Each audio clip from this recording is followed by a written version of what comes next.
we talked about life and businesses and how, you know, just stuff happens and and life and life and death, honestly, and death and life, and Excuse me. no, it's all good. I need to get allergy medicine, but I'm like, I am waiting to get paid. How's your shingles? It is healing up. It's so dumb. Like, I mean, people are saying like I wasn't shingles. They don't know what it is. I'm like, it feels like it is just because. I mean, I feel like it is. It was because it's how it progressed. Was shingles like where I got the rash, then the sores, and then the sores pop into cysts, and then the cysts heal up, and boom, done. I mean, because like the healing process, they did say was going to take like 2 to 4 weeks, and it's it's healing, but it's not all like gone away yet. So. All right, I got the ViewSync link.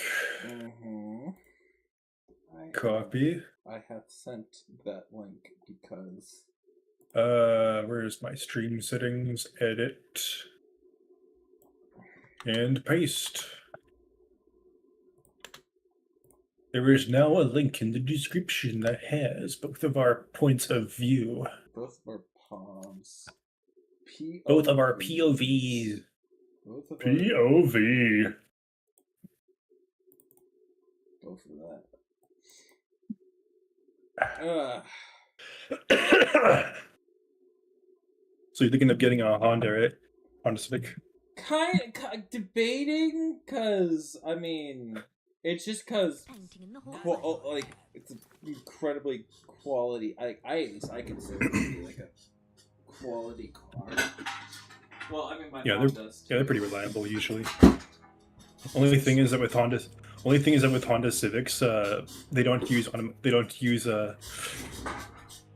I don't remember when they started. I don't know when they started doing this, but they stopped using like regular automatic transmissions. Now they're using CVTs. I have no idea what that is. Continuously variable transmission. So basically, instead of using gears, they have 2 of these cone things and a belt, and the gear ratio is determined by where on the cone the belt is like on. You kind of know what I mean? It's like, you know how you kind of know how like what a transmission does, right? Yeah, transmission. Yeah. So the idea is that there's theoretically an infinite number of gear ratios. The problem is that as they degrade over time, they slip because it's like a belt. Yeah. I mean, I have a cousin who used to have a Honda Civic, and his CVT would slip sometimes. And from my understanding, the only way to fix a CVT is just replace the whole thing, because you can't really repair them properly. From my understanding. I see. But that's not a huge problem though. It takes like a long time for them to wear down. There's also another thing called an eCVT, which is basically just a fancy way of saying hybrid. Okay. Well, not really well, it is a hybrid, but it's like there's like multiple types of hybrids, right? There's like plug-in hybrids, and then there's like mild hybrids. By the way, let me know when you're ready to start. Ready to start. Okay. But I am. I'm glad you're here with me. Where am I? I had my game crash last time. I really hope I can get that good one day. I forget what I was doing. Speak to Motier. Look at the assassin of old. Oh yeah. So anyways, so there's like two kinds of. Uthgard interrupted me. So you know, there's like two main kinds of hybrids. There's mild hybrids and there's plug-in hybrids. I drive car. Car take me somewhere. That's all I know about cars. So, hold on, I gotta focus on this combat. Bro's gotta lock in. All I know is I drive car. Car take me somewhere. Thus concludes my knowledge of cars. I don't know squat about the finer inner workings of a car. You're not into cars. No, all I know is car take me somewhere. Potion of vigorous healing. Because car take me somewhere. Drive. Go. Alright, so a plug-in hybrid is basically an electric vehicle with a Oh! So it goes like electric and gas. Yeah, it's an electric vehicle, and then the configuration kind of varies. Sometimes they use the gas engine. Sometimes they use the gas engine as like a generator. Oops. There's some traps here I forgot about. And there's also mild hybrids, where the to be done about these guard rotations. The beds are hardly ever vacant at the right time for me to do. where both the electric motor and the gas motor, or the engine, are both simultaneously connected to the drive shaft, and they both have power to deliver thrust, or not thrust. That's the wrong word. Power to the wheels, kind of at the same time, and so one of them you can charge like an electric car, the other one you can't, and has like a lot, and it's really more of just an extra efficient gas vehicle. It seems like Honda is going the route of trying to make all of their vehicles into hybrids. I am interested in a hybrid. I am slightly interested in a hybrid vehicle. Personally, I'm not. Why not? I like my range. Although I suppose you do get that with a hybrid. Yeah, wouldn't you? I was about to say, wouldn't you get like more of a range with a hybrid than you would with Yeah, that's probably not the best reason, but it's mainly convenience. I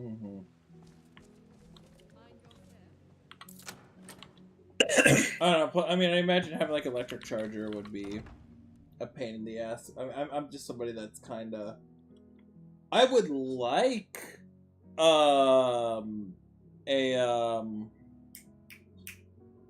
electric vehicle. I was very interested in Tesla, and then Elon Musk became Elon Musk, and I'm like, What? I was interested in You just got one anyways. So, anyways, for those who are good old college basketball fans, we've got a lot of eliminations to go over since. Ooh, Shrouded Cowl. Let's see, where was it? Wasn't this one? Oh wow, they're eliminated. We've had a lot of eliminations to go over.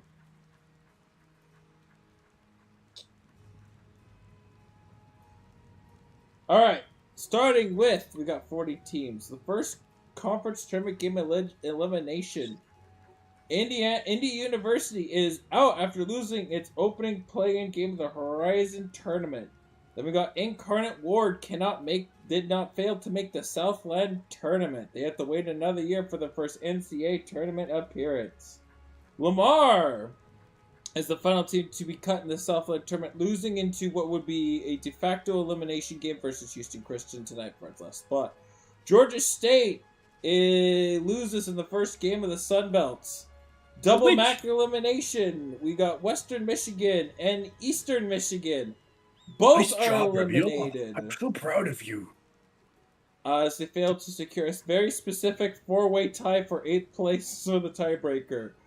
Army is out of the Patriot League tournament. They still have yet to make an NCAA tournament. Lafayette is the first team to be upset in the Patriot League tournament.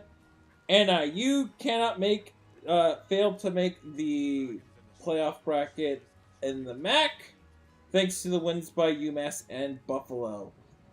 NIU has made multiple tournament appearances, but they haven't made it since joining the MAC in 1997 to 1998.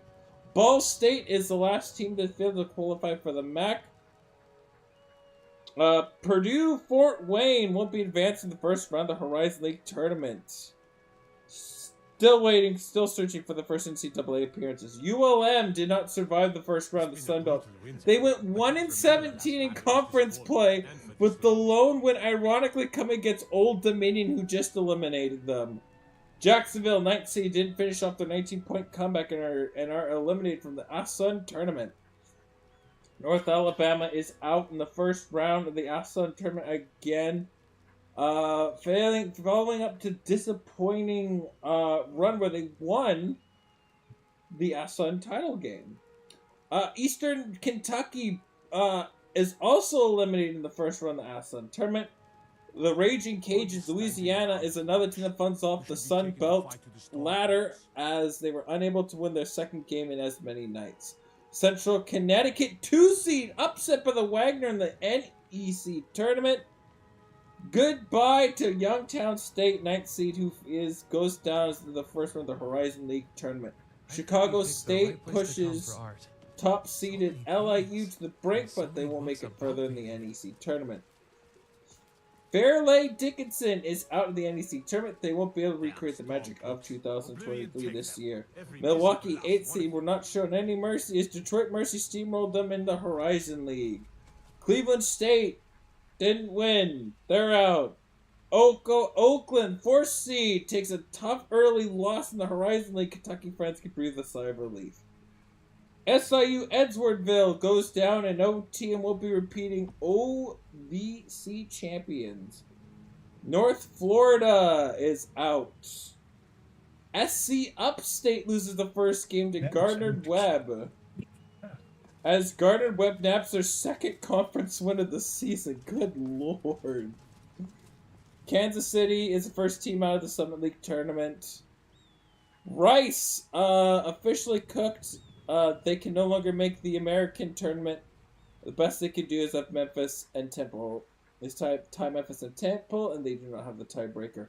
Old Dominion won't be dancing. They fall in the second round of the Sun Belts. Little Rock is out of the OVC tournament. Southern Illinois will only get one dance as Drake takes him down in the first round. James Madison can't get back-to-back night wins. They exit the Sun Belts. Iona has their hearts broken by Sacred Heart in the first game of the MAAC tournament. Did your game crash? No. Oh. I'm just going. I just saw. I just saw your you. It said MaskedAura or Bocos Vintage is launching Skyrim. What the fuck? No. It's Americans out of the Patriot League quarterfinals will be returning. They won't be returning to the NCAA tournament this year. Bucknell gave Navy a tough test, but they fall in the Patriot League quarterfinals. Loyola MD gets pushed aside by Colgate, also in the Patriot League quarterfinals. Holy Cross is out on a half-court buzzer beater by Lehigh. Eastern Illinois is unable to survive the OAV quarterfinals. Indiana State can't get the job done in March Madness. And Oral Roberts won't be dancing because because they lost. And there's your current eliminations for those keeping track in March Madness. 300 teams left. Who's going bowl? Who's gonna get it done? There's your for you. What does this chain do? For you NCAA basketball fans out there. I see it. There's a door. All right, Lydia, I want my shrouded cowl back, please. Please. Ancient shrouded stuff.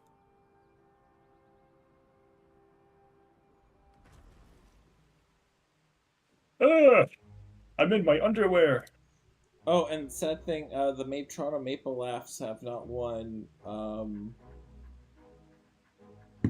The Toronto Maple Laughs have not won since it's been a The whole Maple month. Loafs. The team that's cause of my mental anguish has not won a game since they've returned from the Olympic break. Neither has the Vancouver Canucks. How do I cheer for two of the most miserable hockey teams right now? Like, what the hell? Where's antiquities from all over we're gonna I'm gonna set some of this up. So that's I kind of have nothing to disenchant. Let's do some more enchanting. tired. Ah, I'm glad we're friends. I have something. what's that noise? Noise. Fortify Magica. How can I help you? Sure. So in terms of what kind of car I would prefer, I'd prefer like either a turbocharged engine or a supercharged engine to a hybrid engine. Yeah, myself, I'm more about like alternative fuels and stuff. Spencer's very pro public Like hydrogen? transit. It's okay, Luke. You probably lost some of your words while you were cleaning out the gutters. Yeah, it's fair. I mean, those gutters weren't terrible. Just a lot of that, like, sand residue. But driving cars is fun. Hey, I don't have to clean them up by hand. I have a vacuum cleaner that does it for me. A wealth of knowledge, I must admit. Just now we have a trade between the Senators and the Red Wings. Perron to Detroit for a round pick that third. The Red Wings make it to the second round, and David Perron plays in 50% of the first round games. So a fourth that becomes a third, or a third that becomes a fourth that becomes a third. I'm just so it's so funny how everyone's like, "Oh my god, we overpaid for this player!" No, you didn't. You're telling me it's like a player that is not gonna make any impact on your team in 5 to 6 years. Stop it. You don't get it, bro. Don't get it on. Decade for that's how. I got like half of that. Allow me to say this in my normal voice. But Luke, you don't get it. Bill Guerin's a moron because he traded away the future like half a decade or maybe longer for a bottom sixer now. Don't you get how bad that is? Ugh. That's all I gotta say to that. You basketball. Yeah, sorry. Yeah, fluffing. It's almost like there's a high demand to fleece somebody every time. I think it's because so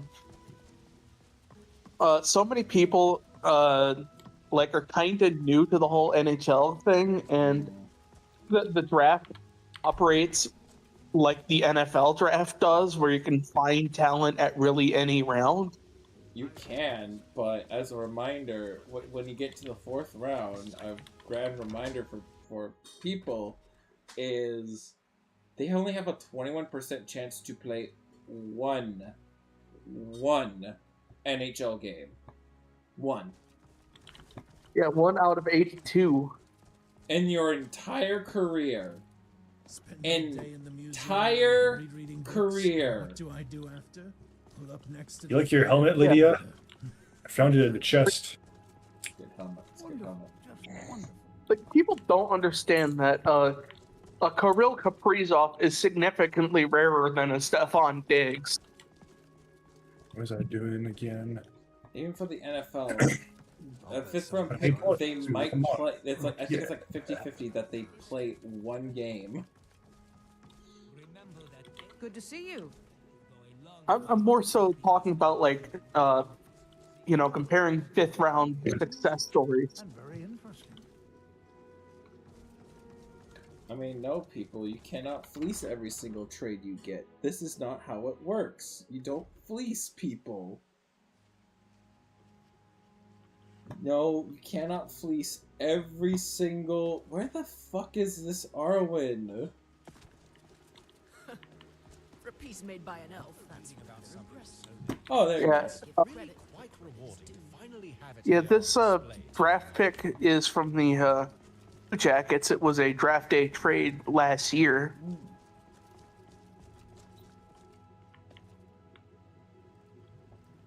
Nice. Olympus wanted to trade up, so they sent a fourth this year. Have a I will anything of relevant consequence.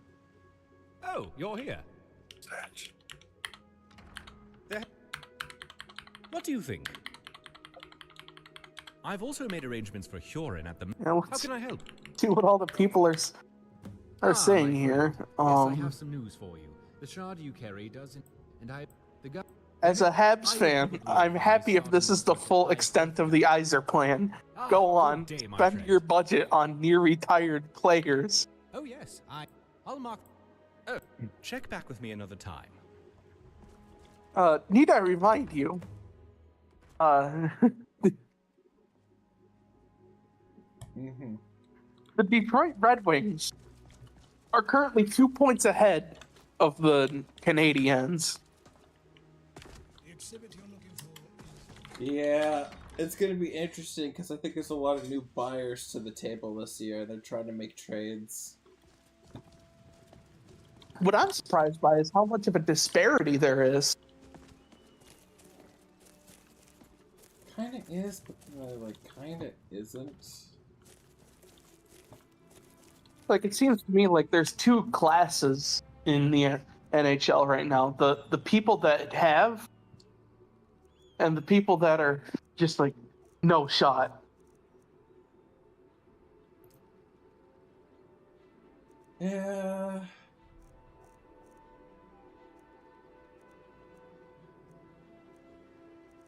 I need more steel ingots. I need to steal more steel ingots. The quest for steel ingots is always a fun thing. Yeah, like, perfect example here. The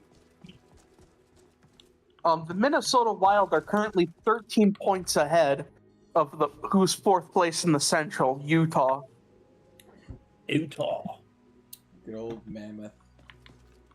Kind of disappointed. I'm kind of disappointed. Like, it's literally a 3-horse race, and then there's, well, everybody else. Yeah. It's a 3-horse race, and then here's everybody else. Door. And then you're just like, you're sitting there, and you're like, huh. Dude, the Kraken might steal their spot. I don't know. They don't have the Kraken need a blockbuster, and it's something that they've needed for a while. I don't know, and I don't know what they're doing. I have terrible news for you then. All the blockbusters are shut down. I mean, I don't like the idea of floating around Shane Wright when you can use the kid. Well, I mean, currently you're, at 67 points. 6-7. You're currently I'd wager these are You're currently in the wild card spot number 2 for Seattle. Yeah, but I feel like we're bouncing the There's over first here. round. Yeah, but you know, it could be worse. Could be worse. There's this place called good company. I'm gonna stop myself before I say a terrible joke. I don't know. I mean, the biggest thing is like what I'm hoping for that the Canucks are able to do. Please draft the Ruck Twins. Please draft the Ruck Twins. Please, please, please, please, please, please, please, please, please. Please, please, please, please, please, please, please, please, please, please, please. That is my one hope. That is my one hope. Right? I don't want Calgary to draft the Ruck Twins. Fuck that. They don't need the Ruck Twins. Guys, what if 2 people draft them? What if like they get broken up? Well, because like what my guess is either because like Calgary or because right now they have late first round grades on them. Didn't mean to do that. So no matter what, you're going to have to probably trade if you have like a late first round pick, like for example, Minnesota, and say Minnesota's first pick ends in like the late 20s. You, as the Vancouver Canucks, can can try to trade up and be aggressive to get the pick above or below it. Where the fuck is Arwen? Arwen? Yeah, I found him, then I fucking lost him. Well, yeah, that's a character from Lord of the Rings. I mean, personally, I hope that, all due respect, I hope that pick for the Canucks is 31st overall. Good to see you again. 31st won't be so bad. Ah, yes. Oh, indeed. I mean, for me, that means discuss a proposal I have means they want the cup. regarding the museum and your profession as a relic. I'd be okay with that because if the Ruck Twins are still around at like pick 30, as it were. Guess you could trade up to pick 31, or even then you can land the Ruck Twins at 31 and 32. My idea was that we could form a guild such as we might legitimately build a statue for like Kaprizov and Hughes if we manage to win the cup this year. Investigate more ruins, uncover more legends, and lost lore. The fruits of any labor sponsored by the guild would be displayed here. This could take it'll be great. You don't, the statue maker doesn't even have to focus too hard on, getting Quinn's face right because no matter what, it's real to life. I'm very excited about getting underway. I would say that perhaps the best arrangement would be to have you as guildmaster, and I would take the role of chief librarian to gather the collective knowledge, which would also because I just want the Canucks to realize to just smarten up, take Gavin McKenna and get the Ruck Twins. Where did Gavin McKenna play before he was at Penn State? Oh yeah, Medicine Hat! You could start with the construction of the guild house. I've already drawn up. I think you're forgetting another team that might. It will require some considerable revision to part of the city wall, which I have already all we have to do is win the lottery. Or, Ottawa, I'm fine with Ottawa winning the draft lottery. Skyrim, which could be both logistically because then Vancouver wins the draft lottery at the same time. Once the building is completed, you could undertake recruiting new members. I could direct Gauntlet of the Beast. I'll start work right away. Oh wait, they're not in the lottery, I don't think. Never mind. On the guild house. I was about to bring up the Oilers. Ottawa doesn't have a first round pick. Lumber at a discount. No, I was going to say the Oilers. Ugh, God, the fucking Oilers, man. Ugh. The Oilers, you already have McJesus, you don't need him. And Draisaitl. See? Greedy Oilers. Greedy Oilers. So greedy. You Oilers are greedy. I don't want... dude. Yeah, all that greed and they're only 1 point ahead of the Kraken. That's crazy. Dude, and you have a game in hand. Such a joke this year. Do you know there's only one team with a winning record? It's the Anaheim Ducks.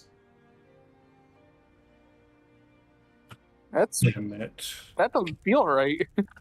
And the crazy thing is, the point leader in Pacific is still the Go to the fucking Dragonborn Gallery. knight. Of course, because it's still. Yeah. Of course, it's No, wait. There's 2 teams with winning records. It's not the Knights. The Knights have more losses if you include their overtime losses. This is including overtime.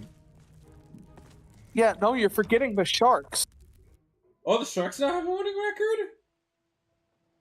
Barely, but yes. 30, 25, and 4. 30, 20. Yeah, that's a winning record. And they might be out of the playoffs. I hope the Sharks can go on a playoff run, honestly.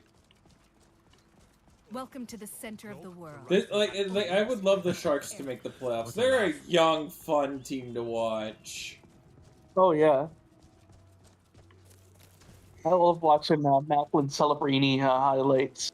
And Dude, we had the Mac line. Oh my god. The one of my line favorite was so fun to watch, and then they fucking ruin it by.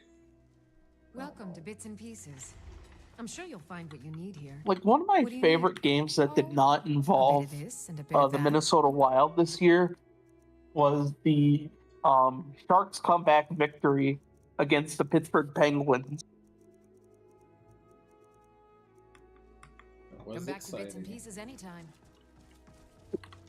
That was exciting. There's a lot of things I can't do. There's a lot of things I'm really excited for, so.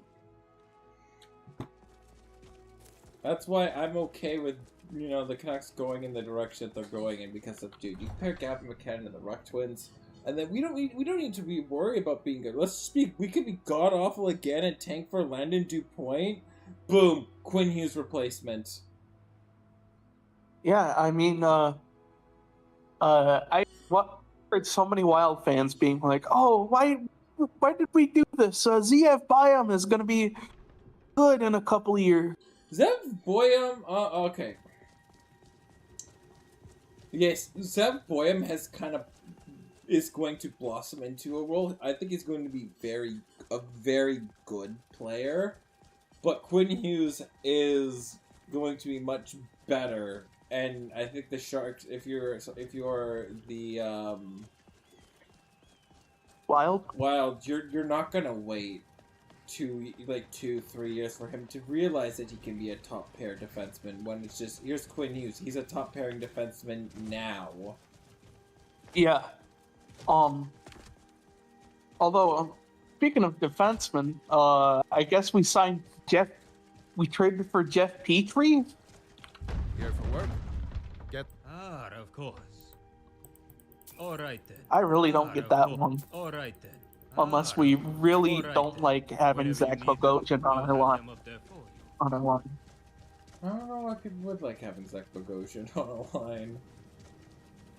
I know I sure as shit wouldn't. Oh, I ain't got Mr. Zachary Bogos Benton himself. Yeah. I mean, mostly I'm just kind of just waiting to see, because I want the Canucks to make like 2 more moves. I want them to get a 2nd round pick this year. If they can, any ammo this year in the 2nd round, stockpile as much as you can, because they need to give as much, they need to try to do whatever they can to get the Ruck Twins. Well, I just want the Ruck Twins. That's all I want. I just want the Ruck Twins, man. I suppose all I want for deadline Christmas is a center. A center would be really nice. Because how would you like to get Marco Rossi? No, I'm kidding. How would you like to get this lightly used Marco Rossi as your center? I don't know. I could see why the one of the terrible things. I could see why the Wanderer like Wild. You must have plenty of tales. Where the Wild were able to felt like they were able to easily move off of Liam Olgren. yeah, I have heard nothing but bad things from the Canucks since the trade about Liam Ogren. They expect him to do more, but like he's kind of. I don't see a first pairing player. I see somebody that can play in a middle six. He's an NHLer for sure, but it's just you want more than. He's one of those guys that he's just one of those guys that you know he turns into like bottom six hamburger, and like you're like a decade down the line, you're like, wow, he's still in the league. Yeah, that's why I feel like Ogren is. I don't think he's terrible. I just think I feel like you could have done better. Yeah, he's I would have tried to take a run at Marco Casper. Yeah. If anything, but he's like a Nick Bukestad or Ryan Donato, you know. Not good. That's what it is. By the way, I have a new score. Oh yeah, I'm 937. I'm at 1,055. Oh, that's from last week. Oh shit! Nick Bukestad is still here? What the fuck? Nick Bukestad? Yeah, he's with the Devils now. Where did he get sent to? Yeah, he got sent to New Jersey from St. Louis for Thomas Bordelot and conditional to fourth.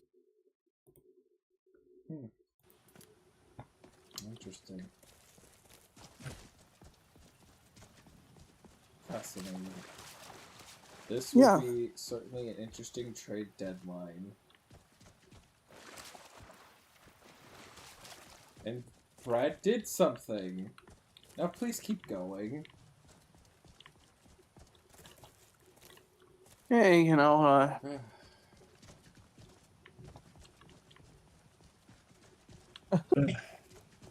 Brad just did that one thing and was just like, fine, the one thing.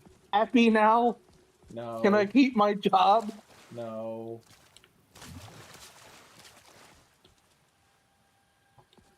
Should never have fucking... Ugh, this just... I don't even know, man. They really should have blown it up after the first... I'm not... No, you're not blowing it up. No, you're not blowing it up. No. Blowing it up is delusional right now. Your delusion is grandeurs of sheer delusion. When people are telling me the Leafs need to blow it up. No. This is a reload year. If you're blowing it up, you're trading Nylander and Matthews. You're never gonna blow it up unless you know. You're never Didn't you say earlier this year you wanted Matthews and Nylander gone? I do, but let's be honest, this is just outrage at this miserable season. Yeah, I mean, you did have a moment where you turned into the Joker for a second. I mean, this year's just a whatever year. I mean, at least them losing. Yeah. It's fucking, You know what no first rounder does to you, Batman? You know what it does? Batman? Sorry, Thomas, you know what it does being a Maple Leafs fan? Do you know what it does to you? I don't know what it does. Do you know what it does to you? You've known me since Bible college. But I never expected this. Except that was actually a like, you never knew me during the. Never mind. Scratch that. This is actually new. Yeah, this is actually news. This is new. I was like I was like before then like a naive Maple Leafs fan. Wow. Yeah, you didn't know all the heartache and heartbreak that came before it. You were. I was like, well, I mean, I was there when they did Boston. I was there for that. Yeah, but you know, people forgave them for that because that was them breaking a playoff appearance drought. I could forgive him that, and then there's the other thing you can kind of forgive him is that this team was not a playoff contending team. No. Everything I've read about that 2013 team, how Brendan Burke constructed it, and how they never used Phil Kessel properly.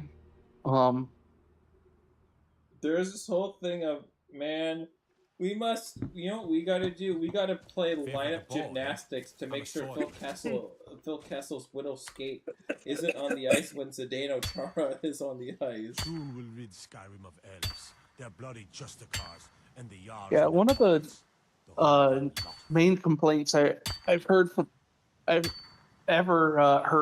era is why didn't you pair? Why wasn't Kessel on the line with Nazem Kadri?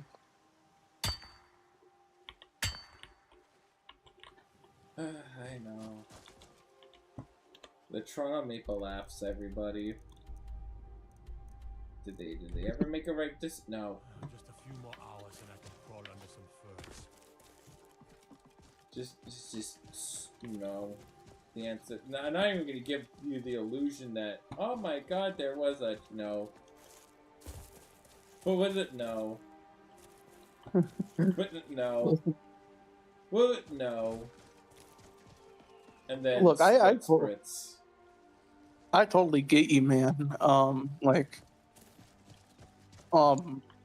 You have to remember, before Kaprizov came to America, I was unironically hyping myself up for Kevin fucking Fiala, like he was gonna be the face of the franchise. Oh, no, you poor soul. You poor soul. I want to say, we were the last team in the NHL to have players surpass 200 points in franchise history. Don't worry, guys. I swearsie Kevin Fiala's gonna fix this team. He swearsies. He's gonna be the next Marianne Gaborik, guys. The next Mike McDonough. Trust me, give it time. Just you wait until he's put on a line with Mikko Koivu. Oh, that's desperate. Okay, now that's desperate. Luke, what does Ghost Walk do? What does Pot of Greed do? Pot of Greed lets you draw two cards from your deck. Okay. Ghost Spell. I don't know what Ghost Spell does. Fletching suits me. It's difficult. I know that Pot of Greed lets you draw tedious, two cards but a from your well-made deck. arrow strikes forth like the fury of a god. That's what I do. Pot of Greed lets me draw 3 cards from my deck. I summon Pot of Greed to draw the cards and armor, from my forged by a master craftsman. Oh my goodness. I bet you there's some hardcore meta player that's like, you can't do that! Oh yeah, you little bitch! Just wait until I draw my Ace of Spades card. I activate the Ace of Spades. I draw 3 cards from my deck.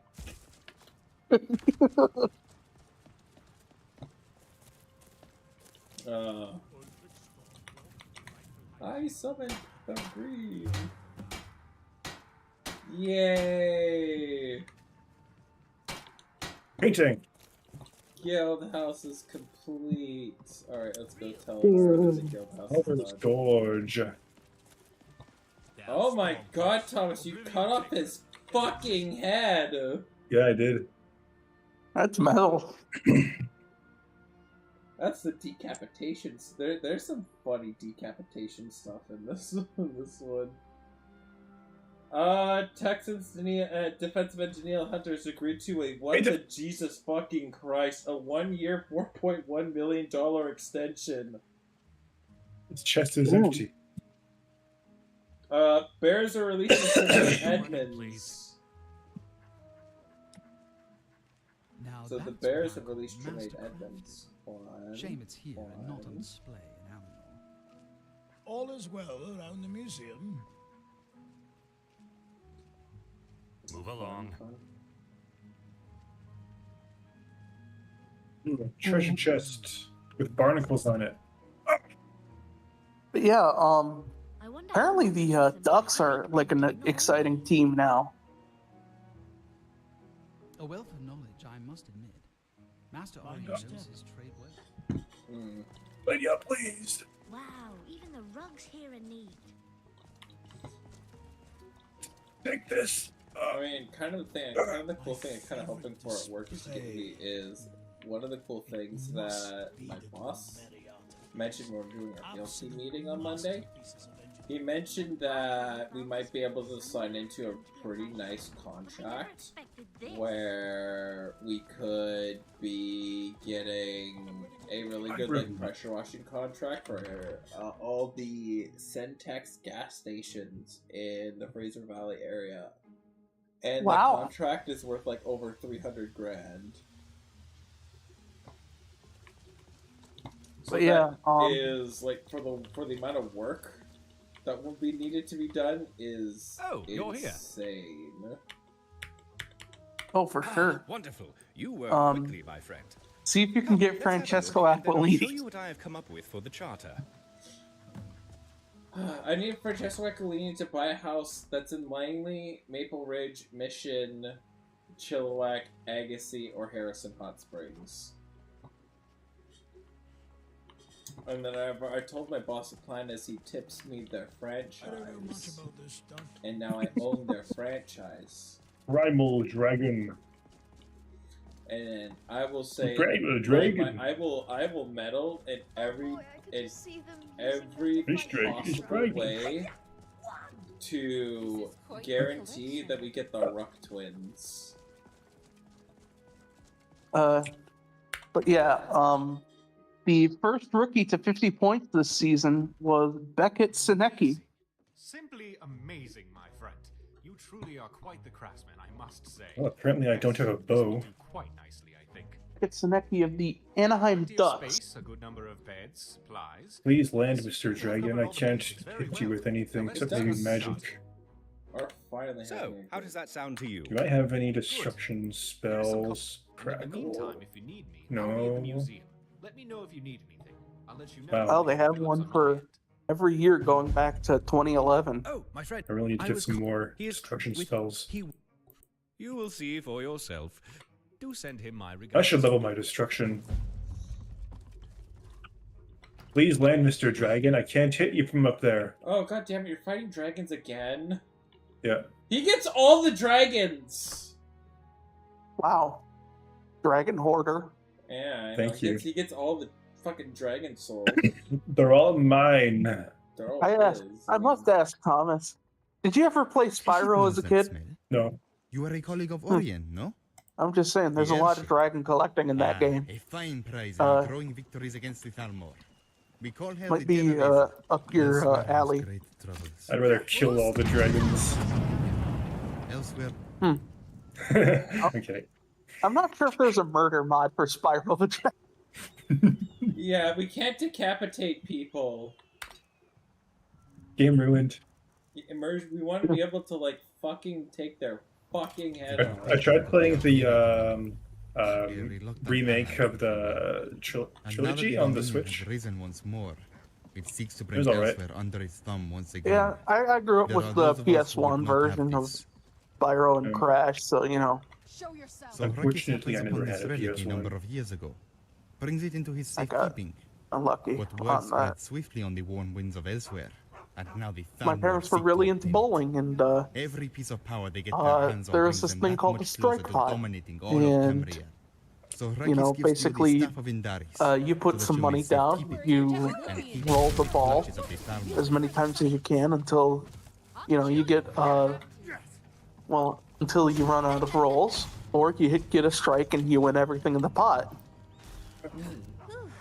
Well, with my dad hit a strike, and he won enough money to get a PlayStation, a Crash Bandicoot, and some furniture. Nice.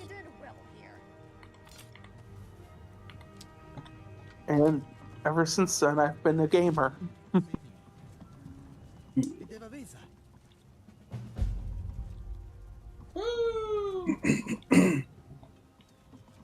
But yeah, care to see who the first rookie was to 50 points since 2011? Which way am I going? Which way am I going? Obviously, Bennett Sinecki for 2025. Can you tell me who was for 2024? Leo Carlson? Nope. It's gonna be Celebrini. Nope. What? Who? Lane Hudson. Oh, yeah. Montreal fans are like fucking drooling over him. They're like, oh my god, my Lane Hudson. Yes. Oh, my Lane Hudson, boo. Alright, 2023. Bedard. Yep. 22. 22. 22. I have no idea. Would it help you if I told you, he plays for one of your teams? No. Okay, there's no way it's Matty Beniers. Yes, it is. Oh, okay. Damn, he has not recruited his fucking rookie season. It's been such a disappointment. I know. 21.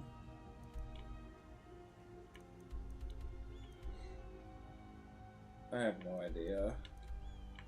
Hello, Mr. Bandit. When you hold your baseball bat halfway, and you kind of just let the ball hit that, what's that? A base hit? No, I mean specifically just letting it hit your bat like real slow. Michael Bunting. Yep.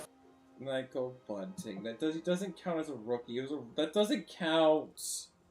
I hate how he was technically a rookie that year. That shit doesn't fucking count. That doesn't count. Piss off. Alright, 2020. Oh, 2020. It's over here. No one. What's that? Actually, it is someone.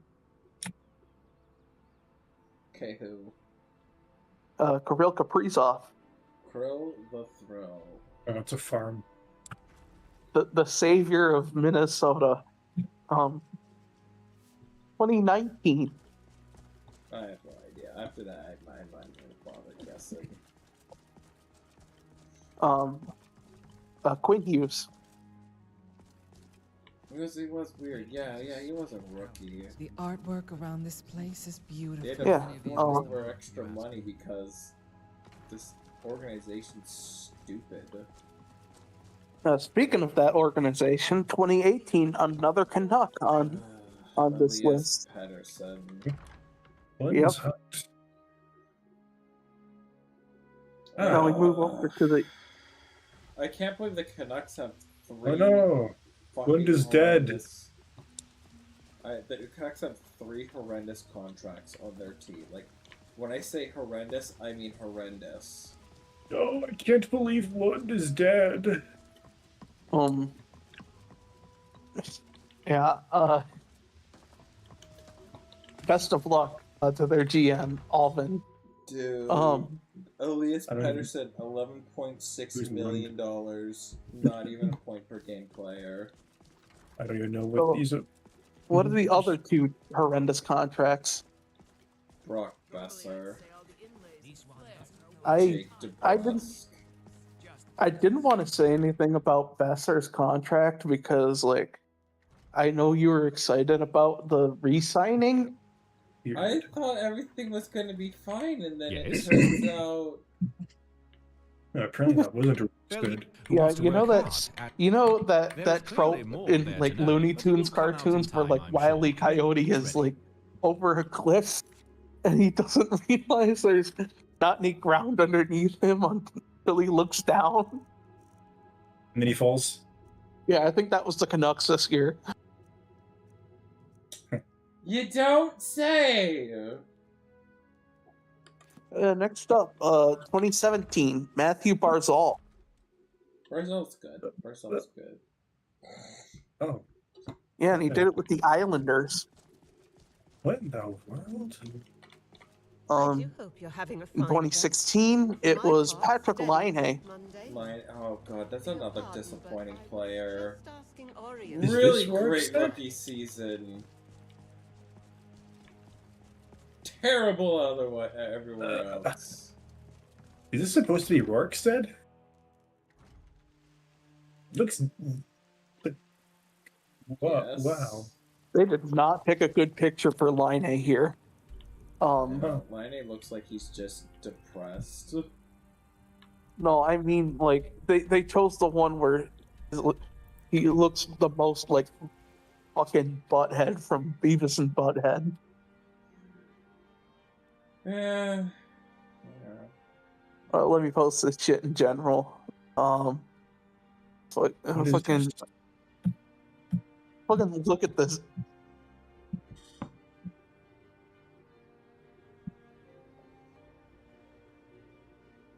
Really, guys, you couldn't find a better picture than that.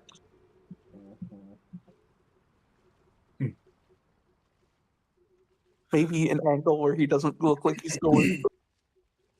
Looking like super schizo, I know. Oh my god, the dude just looked like a skater boy, man. That screams skater poker boy, man.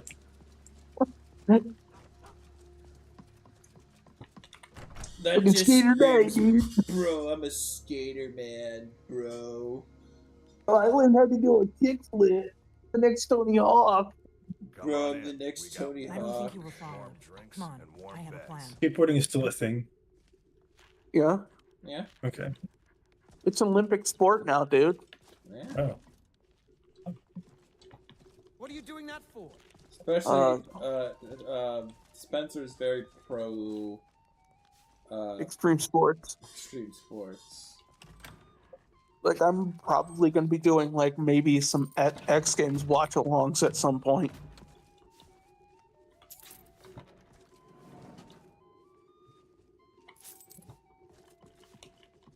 Anyway, 2015, Artemi Panarin. Man, if only I hate Artemi Panarin. I figured out how we're going to get you into the Thal. I've been doing this a long. Did Meet not me know at the that. Solitude Stables after you've arranged things with Melbourne. Sounds good. 2014, Philip Forsberg.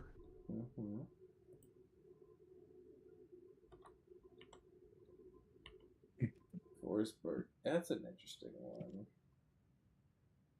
2013, Nathan McKinnon. None in 2012. Guess why? Broken Fang Cave. Why? The NHL had a lockout that year. Oh, right. Broken Fang Cave. So shortened season. And then the last person they have on here is Adam Henrique. Well, time to kill everything. That moves. Honestly, I thought you were going to mention something else about Patrick Laine. He's a bum and a disappointment. Sneak increased to 96. I thought it was about. I thought you were going to mention how he kept getting in the way of Austin Matthews during his rookie year. Another day, Austin another was victory. Matthews was fine. Matthews was Cool stuff. Matthews was great his rookie. He was great his rookie year. I want to go back and go. I want to go to that Toronto where I was like, man, this. Oh, this is a vampire den. This team's got so much potential. Oh man, the early days of the core 4. That time they snuck into the into the playoffs and vampires and gave the Capitals a scare.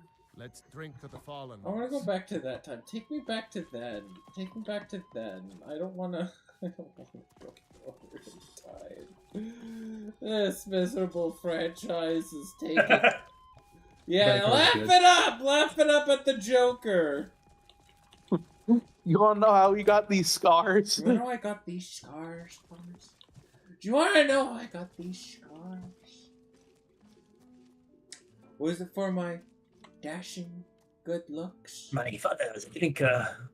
My charm? My father was... My father.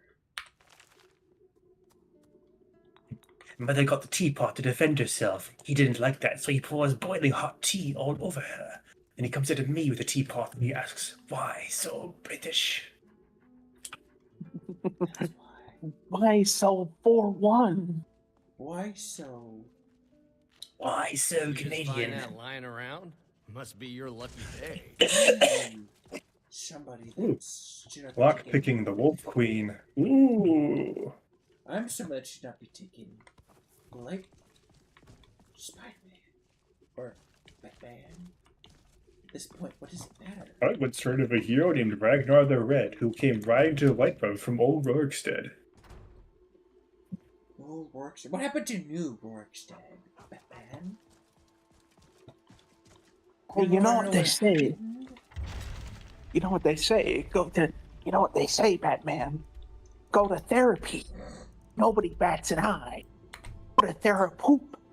Everybody loses their mind. Exactly. Do you want to know something? I've never had a waking night's sleep. Why? You want to know why? Because of my decreasing mental health. Joker. I mean, Batman. 30 years without a full job, Batman. Not what that does to a person. Do you know how long it's been since they've had a deep playoff run? Something that's all I asked for. Welcome to the winking ski. More all than I asked 2 for is one playoff non-embarrassing playoff exit. And what do I get? Embarrassing playoff exit. Reviel says she wants to catch up Bat. I have no business with you. I want to say the last time you made a deep run was 1993? The 93 were the refs. What do you need? Really? Cost Hair us the grievance game, feathers. and all of a sudden that was enough. I hope she knows to what she's destroy doing. mental health. Don't give me what Well, you I can't mean, live without, and I'll make sure. Let's be honest here. I'll get this As inside much as the refs were I've gotta awful, go. I'll find you at the party. you had a whole nother game to write yourself. We did. And you know what we did? Fuck all. You ever eaten a giant's toe? Yeah, but not quite imagine it tastes so good either.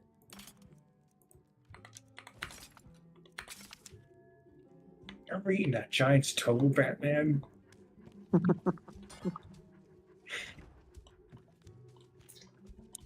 No. There's no rules against Pokemon, Batman. There's nothing against fucking Lopunny, Batman. My favorite Pokemon is Lopunny. She is very vociferous and confusing to me at times. But I fucked a Lopunny, Batman. I'm just gonna read a bunch of potions. I know what they do. People are freaking degenerates. I'm a freaking. Oh, you know what it was? You know what else happened in 1993 with the Leafs? That's when they first allowed beer sales at Maple Leafs Gardens.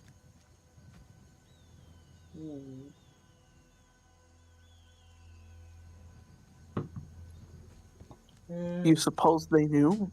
Fortify illusion. Ooh. I have no idea at this point. Invisibility.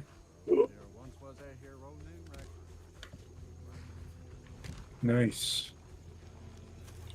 Have you given Malborn the Made a bunch of potions I'm never gonna use. When you're ready, you'll only... You can't... Probably.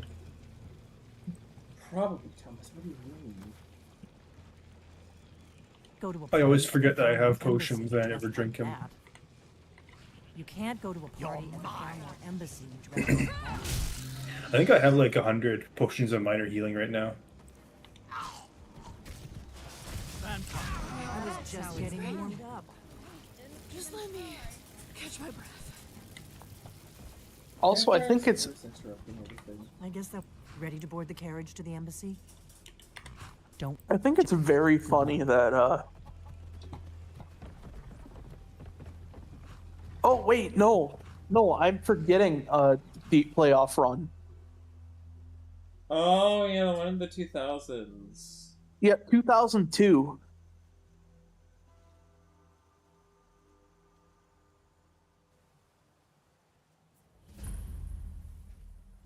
Ah, a fellow latecomer to Ellenwyn's little soiree. And arriving by carriage, no less. I salute you, my good lady. Yeah, I want to say that was the it was a weird year in the NHL too, because you had Roger Nielsen come back to coach those Sens one last time. There's not enough I drinking. destroyed a bunch of items to get their enchantments. I usually carry some of my stuff, Linus. Although it is damnably cold out here, I don't look forward to the trip back down. Welcome to the Tholmor Embassy. Take these dwarven bow of arcing. Now then, here's my invitation. I don't have a poison dagger strapped to my thigh. Yeah, it was Roger Nielsen who actually coached that playoff series against the Leafs. It was one of his final public appearances before he succumbed to his cancer. We've met. Was And it? you are? That was short. You. This Please, cave was really tell me more small. about yourself. So sorry to What interrupt. brings you? What is it, Malborn? It's just that we've run out of the Alto No, that just wine. means I get to move Do on. I have your permission to uncork the Arenthia Red? Of course. I've told you before not to bother me with such trifles. Yes, Madam Ambassador. My apologies. We'll have to get better acquainted later. Please, enjoy yourself. Which way am I going? Not that way. The other way.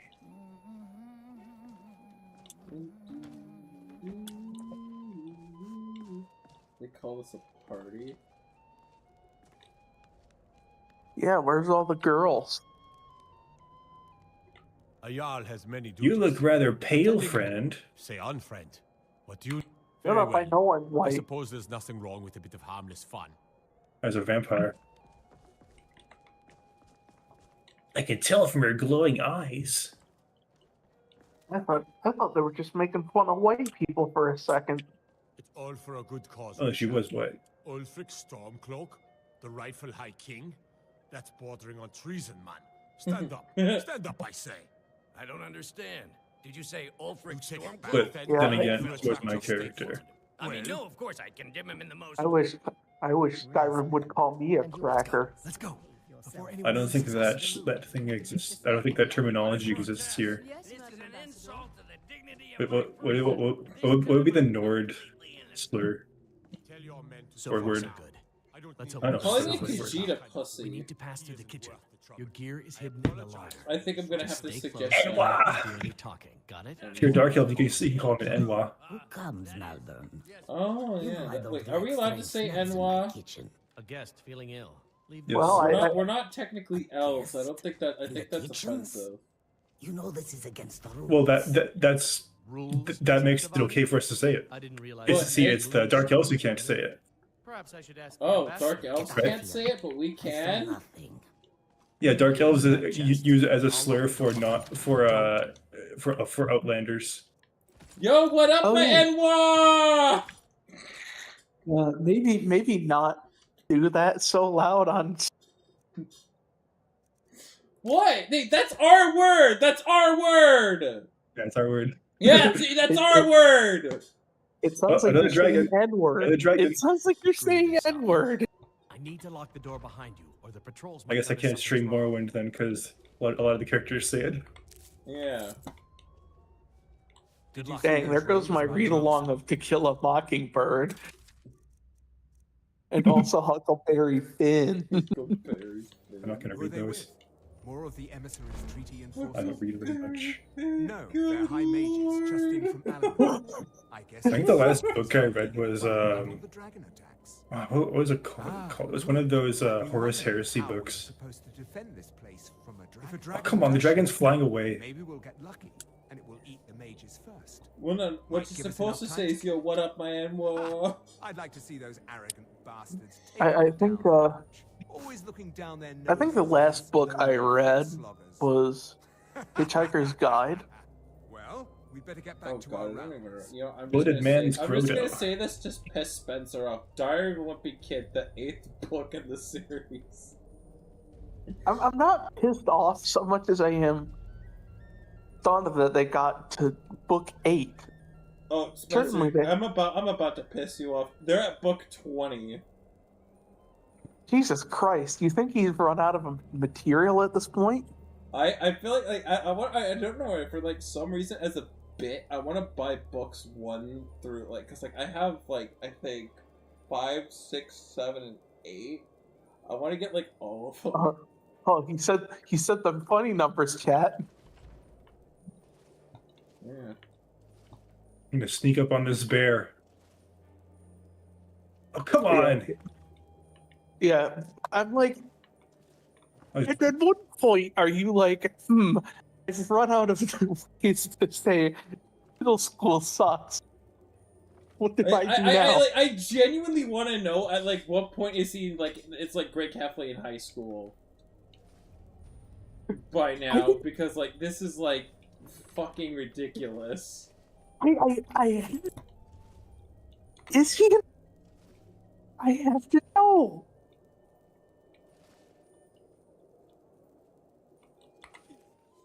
You fool! You don't stand a chance. Over here! Fine.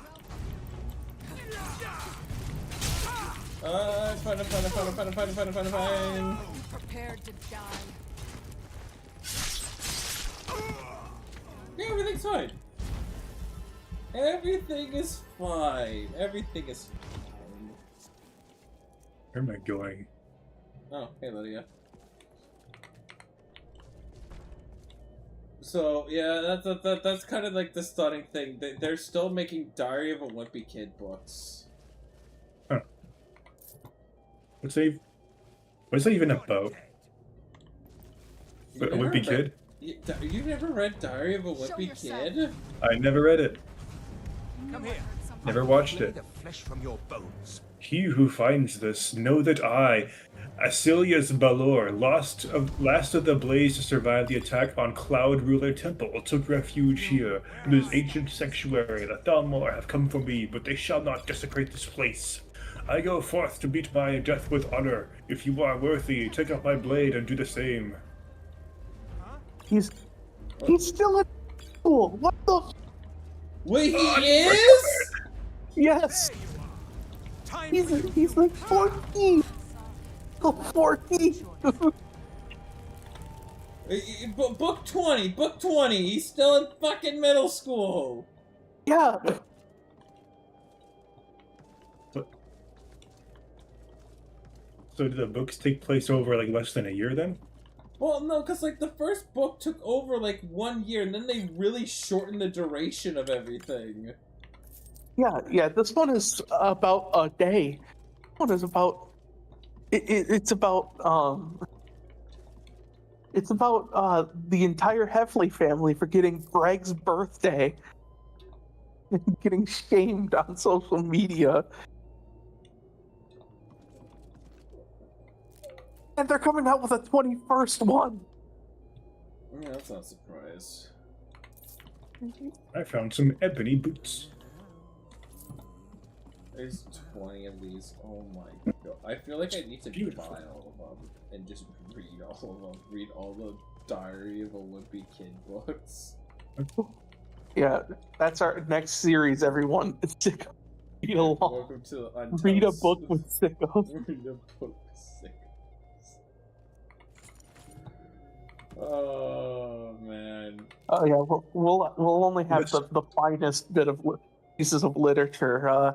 Diary of a Wimpy Kid, Captain Underpants. Oh dude, I read that. I was so sad that I graduated and then he wrote the last book of Captain Underpants. I graduated high school and then he wrote finally after like so many years he released the last book of the Captain Underpants series. Like I was so Is someone there?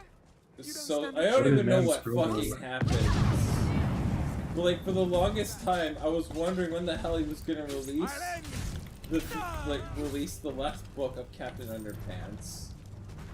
I want to say the last one I read was the Oscar's Plight of the Purple Potty People. I know the last one I read was part 1 of the 2-parter, and then they released part 2 like 8 years later. Huh. Oh no, it was the same year actually. Huh? They came out the same year. No. Yeah, dude. No.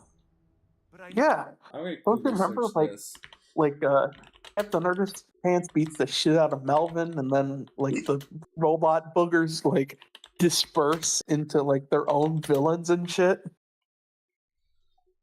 Oh, I need to And look then, at like- this. I'm gonna look at the Wikipedia. You need to lie down, Luke.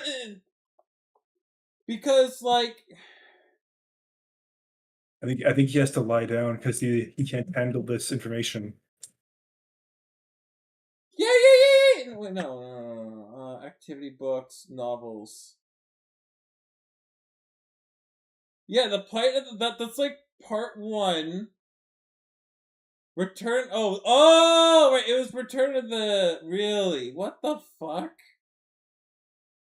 There was such a. The return of the terrifying return of Tippy Tinkle Trousers.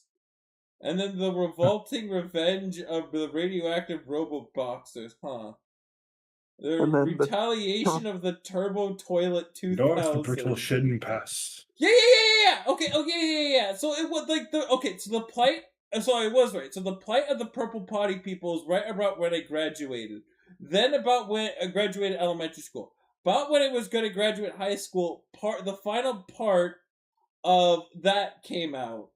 And I guess there was a part fucking 3! Because in 2013, we get the radioactive boxers. And then the turbo toilet. And then the sensational Sega of Sir Stinks-a-Lot. There's 12 Captain Underpants. Oh my god. Shit, now I have to collect.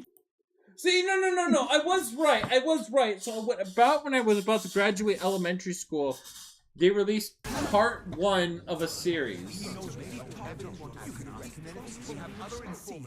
Right? And then came about when I was about to graduate high school, then came the final part. So I was right. Yeah. I thought you said you quit like right at a part 1 and No. I meant like it took them a while to release like part 1 and 2. That's kind of what I meant.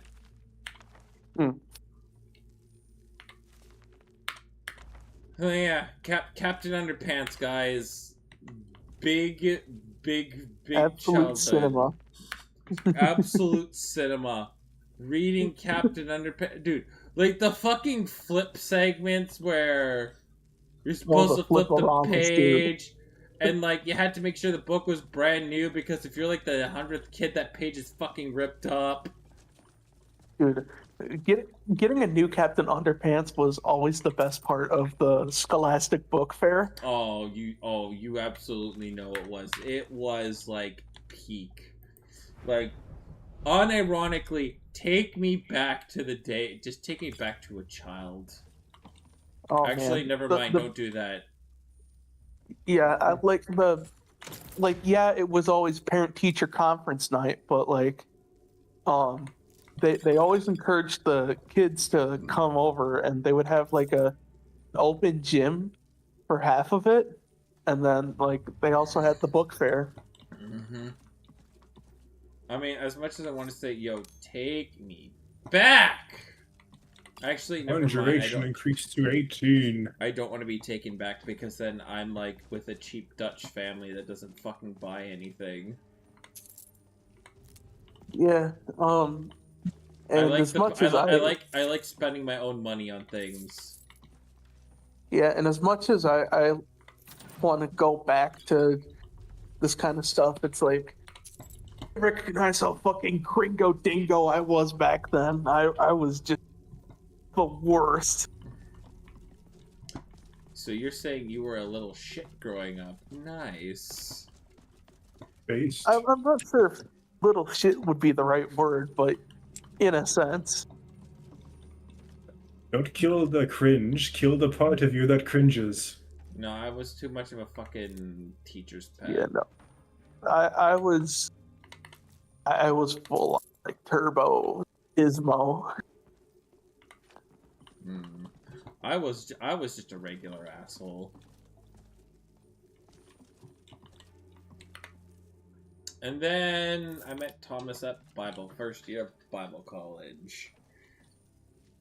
Woo! Yeah, and then I met you because Taegan was just like, "Ooh, you gotta check out my Twitter friends." I'm like, okay. Bears fan. As long as they're not as annoying as you. I'm sorry to Taegan, but you have to remember this was 2020. He was 15. Of course, he's gonna be a little shit. I've heard enough of the old tree service stuff that I was like, I just killed a wild animal for no reason. Yeah, and then you were just like, oh man, Chaos Hockey League. And I was like, yo, what if I just manually? What if NHL just said, hey, you guys want to have fun? Here you go, boom, 48 team league in your franchise modes, and that's less like. I was like, oh, please NHL, it can only be spoiled so much. You're spoiling me rotten. Yeah, I decided to join you because I was like, I don't know much about NHL the video game, but dude, imagine if I end up on a YouTube stream for this MaskedAura guy and people urinating tree recognize me. Yo, it's my boy, it's Carsausage. Carsausage. Yo, at that point, I want to say my biggest claim to fame, other than the shit I was doing on Reddit, was being 5 points as a reply guy. What was that? I could kill all these bandits. Because this was before 5 points radiated divorced dad energy. Hail Sisyphus!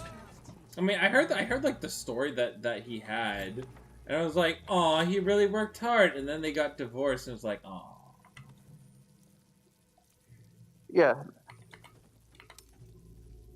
I mean, nothing against him. It's just he just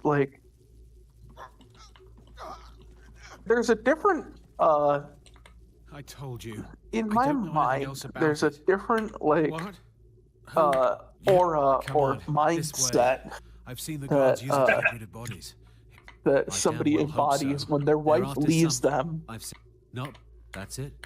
Now, let's get out of here. whatever you want. But let's go, now. It's like the same thing that like Kill any you know, it's I mean, look at all those other divorced dads on Twitter. Yeah, Keemstar. Keemstar. I really don't like Graham, Keemstar. Elon Musk, Graham Linehan, Please like me. Keemstar. Oh, Keemstar is in his... Well, I mean, he's probably got, like, more money than ever just by being a little cocksucker. But, like... to his credit, though, to his credit, he did make the, a podcast that has been unfortunately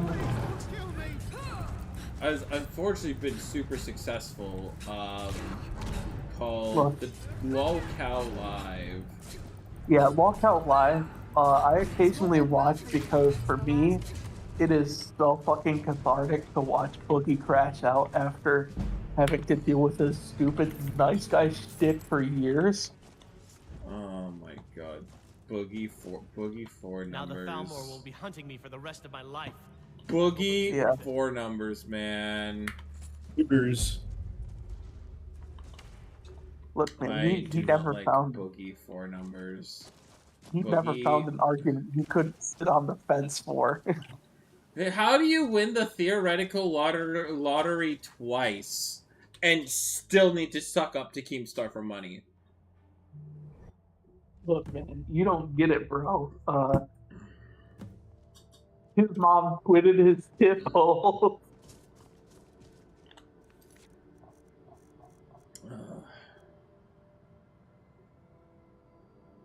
Sob story every time.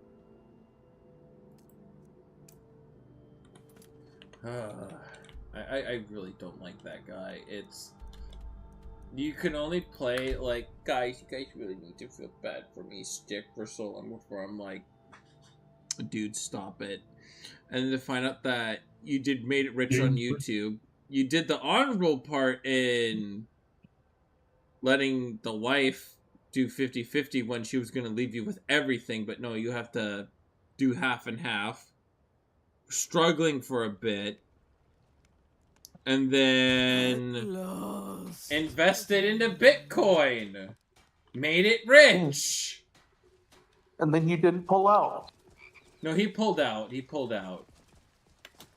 Well, he cries poor like he didn't pull out. He ironically pulled out. That was just lying around? I don't think you belong here. Oh, by the way, this is a trade that the Canucks made that I didn't get your opinion about. Jet Wu for Jack Thompson. Minor depth swap next. I guess so. The Jet Wu was like a prospect until he was. Thank you so much.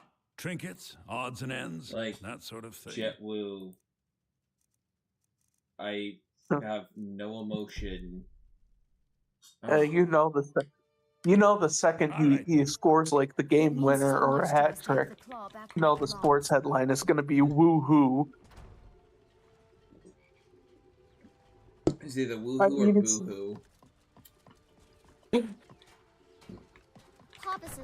So, and my thing with that trade is like, okay, we swapped depth pieces. Welcome. Let me know if you want it. Yay. I think I got a clean mug around here somewhere. You made it out alive. Yeah, Jack Thompson is younger by 2 years. Figures the Thalmor. He's 23 instead of 25. Just ask him where he was on the 30th of Frostfall. Yeah. You'll know that. Oh, he actually played in the NHL. Good for him. Jet Wu? Yeah. No, wait. Jack Thompson. Yay. React. I don't know. I if the Canucks don't nail tomorrow's trade deadline, I will be very disappointed, because if I'm the Canucks, I'm doing everything I can to lend the picks necessary to draft the Ruck Twins. Yeah, and good to see a bit of this and a bit of ideally, I'd like to see somebody like Vinny on the Wild, but you know, they can't make a move for a 1C. Say la vie, I guess. Mm-hmm. Just please, Canucks, get the Ruck Twins. It's what I want. I will sort of forgive the Canucks if they're able to get the Ruck Twins. Not completely. Sort of be forgiven. Yeah, he'll go 50-50 on ownership. No, I'm still going 100% ownership. Fuck Aquilini. Ownership's still 100%, but like, I'm not gonna be like, yo, sell the team, Aquilini, sell the team. I'll be semi-respectful. No, I won't be. But I think I will be like, yo, maybe you can own the team a little longer.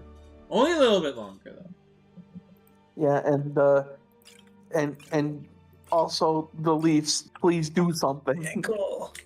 Do more than just poop.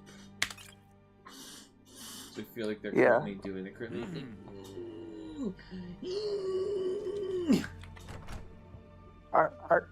Are you making pooping noises? Yeah, attempting. You know, fuck it. The Leafs draft the Ruck Twins. Get 2 firsts. Trade Bobby McMahon. Get a first. Trade somebody else and get a first this year. Get 2 firsts this year. Oh yeah. Leafs Ruck Twins. I'm right back in it. I want one of my teams. Please draft the Ruck Twins. I want them on one of 3 of my teams. I don't want them in Calgary. Oh no, I thought of somewhere worse than Calgary. Calgary is the only team that that can realistically trade for him. You know who else has 2 first-round picks? Who? It starts with a B. Boston, trade your second-round pick for Connor Garland already. But the Bruins are probably going to be buyers. The Bruins are not going to get the Ruck Twins, no. If they are, oh my god. Glad to see you finally came to your senses. Expecting... Besides, you look like your pockets are a little light on... Aye, you've got a point there. I'm pretty sure you would actually, like, mentally break. Deal with your business for now. When you're done, find me and we'll deal with... Fort Greenmore is not clear. Fine jewelry here. In fact, I think there he goes now, mentally breaking before our very eyes. And as promised, here's my trade. Hope you like it. Go away, if you know what's good for you.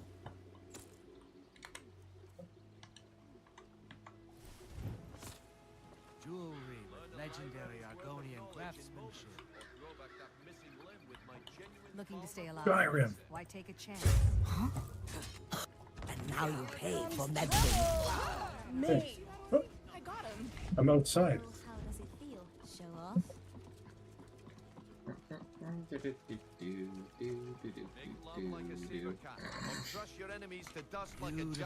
Oh, I'm the #1 assassin in Rim Sky. They call me Sir Shankswat. I don't know. Yeah, you know what they call me? Alive if they knew we were doing this. They call me quit putting your balls in the frosty machine, sir. You stay over there, far away from me.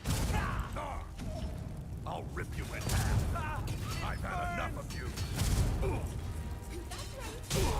Can I clear this place? I didn't say it's cleared.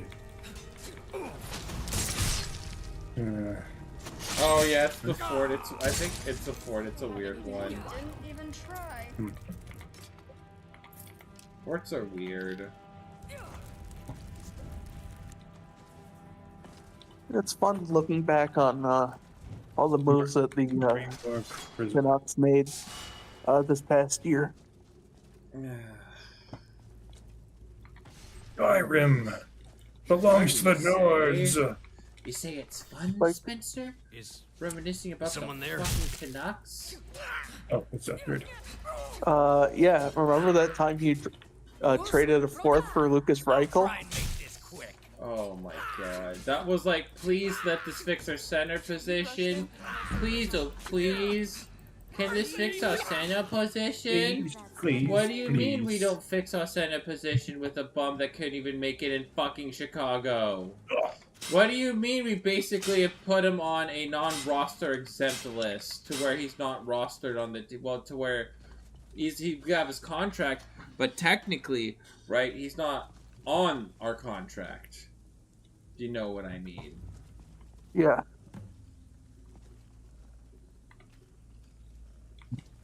You know, like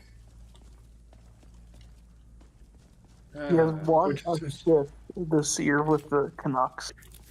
What is this? Pillar of Kindness piece discovered. I leveled up. Oh, it's empty. Oh wait, no, he cleared waivers. Yeah, he's cleared waiver. They put him on unconditional waivers for anybody to claim him. Level up. Yeah. Fucking who want me? Stamina. Let's get some light armor because I'm using light armor right now.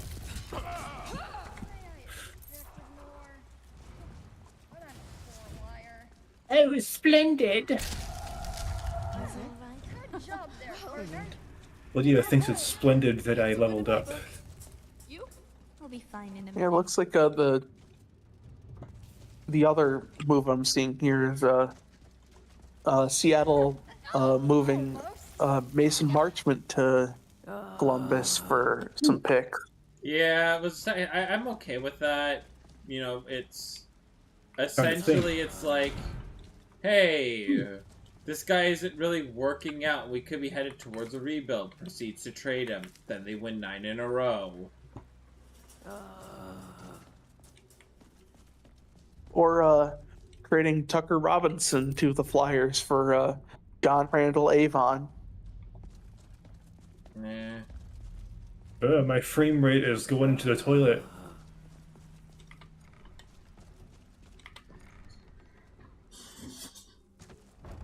There's this. Oh, look, the freaking Elysium Estate. Connects are weird. Discovered. Sorry. By the way, how's Frederick Gaudreau working out for you? Serviceable.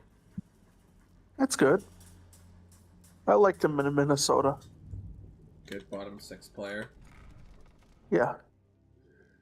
Except I don't need bottom 6 players. I need guys that can get puck into net. Or just draft the Ruck Twins. I mean, you're making them sound like the next generation of Sedins.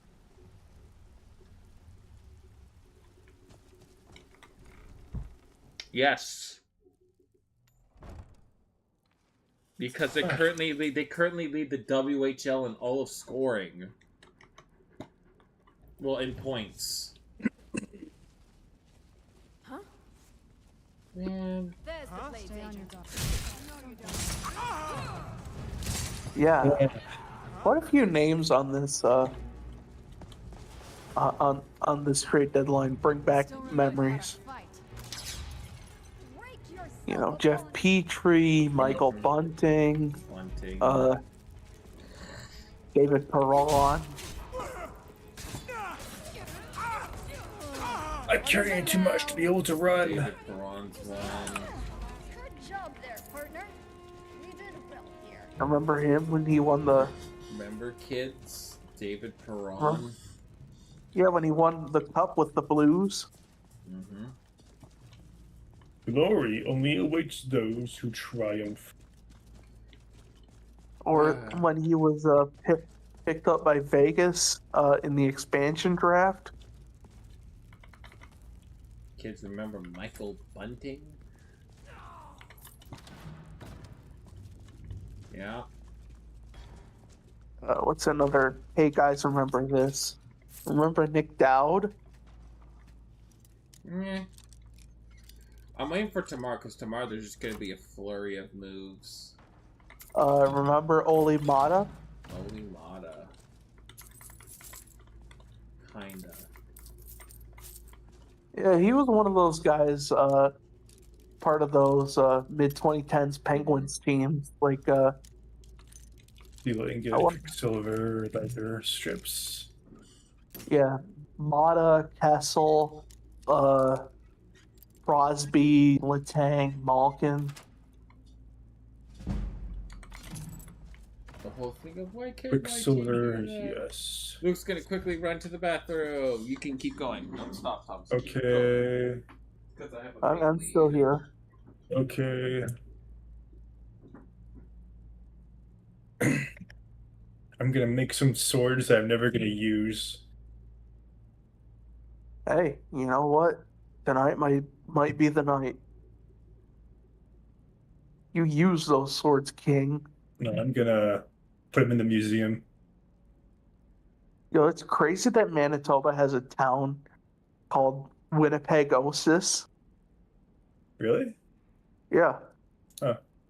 It sounds like a disease. Mitosis. Doc, I think I got Winnipegosis. Ah!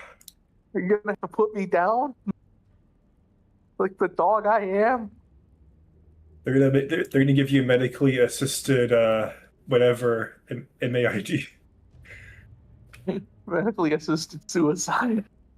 Yeah, I think that's a thing in Canada now, actually. Well, one of the places I know it's legal is Seattle, Washington. Huh.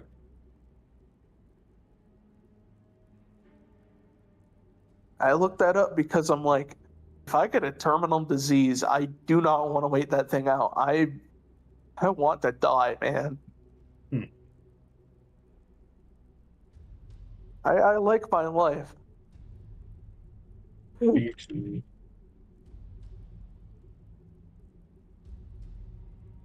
I've survived to deal with a disease like that, you know?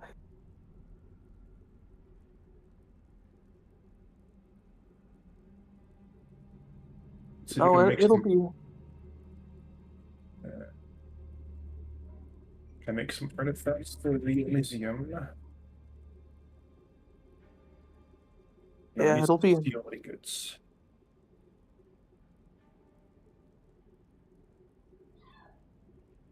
It'll be a nice, nice, elegant thing. I already have it all planned out, you know, like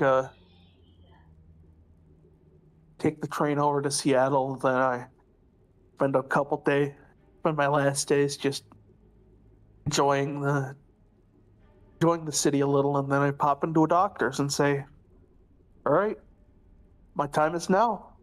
Help me out. Interesting conversation to listen to while taking a shit. Yeah, I want to medically kill myself. I'd rather do that than suffer through a terminal form of cancer or something. I get it. Still, weird thing to listen to when taking a shit.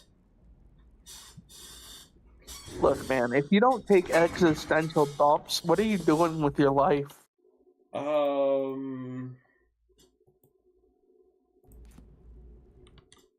Not talking about medically assisted suicide. I mean, dude, this is the Into the Room, it's 2047. Get with the times, man. I mean, dude, this is the same channel that lets you know that when the best time is to get a vasectomy. Right, I forgot about that part.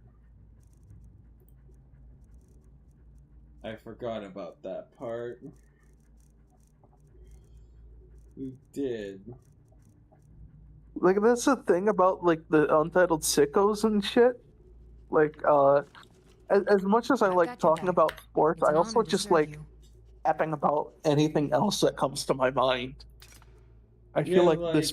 Hey guys, this channel. one of the great when we're talking about March Madness, and I'm just listening because I don't know anything about March Madness. Hey guys, you know what a good time to get a vasectomy is?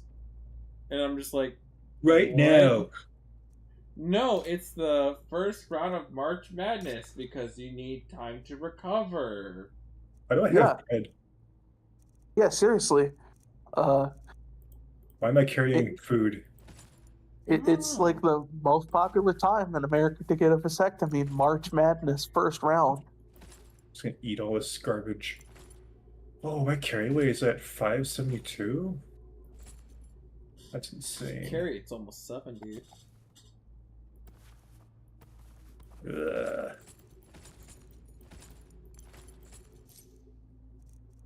So there's your fun fact. Lydia! Here's another fun fact. Very good, man. Technically, Phil Kessel hasn't retired yet. Huh? How? Who? Yeah. How? Uthgard. I mean, like, it's more like he's reaching out to teams, but other teams are, but the teams he's reaching out to are saying, no, you're old. Go home, Phil. Bro, you're so old. Old. He is 38. Right behind 38 isn't old. Anything good? Old. I mean, for hockey, it's old. Yeah. I'm just imagining him coping. Yes? I like Phil Okay. Kessel, though. I actually really like Yeah. Phil Kessel, though. Body built by hot dogs, baby. Yeah, if you ever want to learn how to live a life, man, Phil Kessel. Yeah. The one guy who's like, yo, man, you ever just want to just diet and you go like, yo, what's this diet? And you're like, yo, this diet consists of hot dogs. Why am I over encumbered? Let's just go. This diet just consists of just nothing but fucking hot dogs. That is such like I feel like that's such a hockey player diet. It's like a bro diet. I wonder how he would stack up against Joey Chestnut. No, Joey Chestnut would demolish him. Joey Chestnut would just demolish it. There'd be no contest. Although it does make me want like a Food Network kind of show where it's like Phil Kessel going around like places in America You don't think trying out what the best hot dog. What was that? Damn you! Not very impressive. Some may call this junk. Me, I call them treasures. Book, ink pot, stone. No. Come here, come here, come here, come here.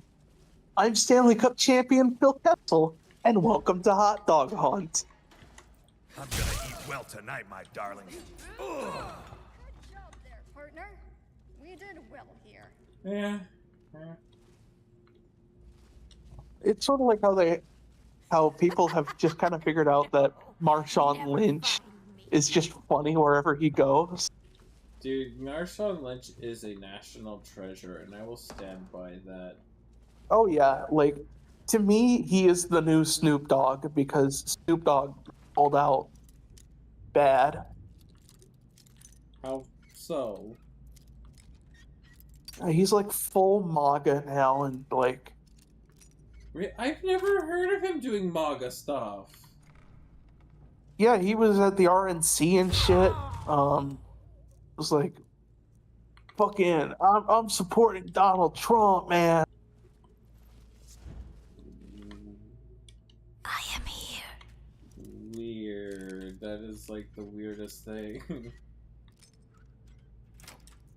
I wonder if he realizes like Trump would probably not leave that spot. God, that's why is MAGA so weird? Oh my god! I saw a video online of like they built this like platform and they had like a baby in a manger with like Donald Trump delivering like a sermon. They dressed up some kid like that, and I'm just like, No, that's not me. I'm not Esben. Oh, how reassuring.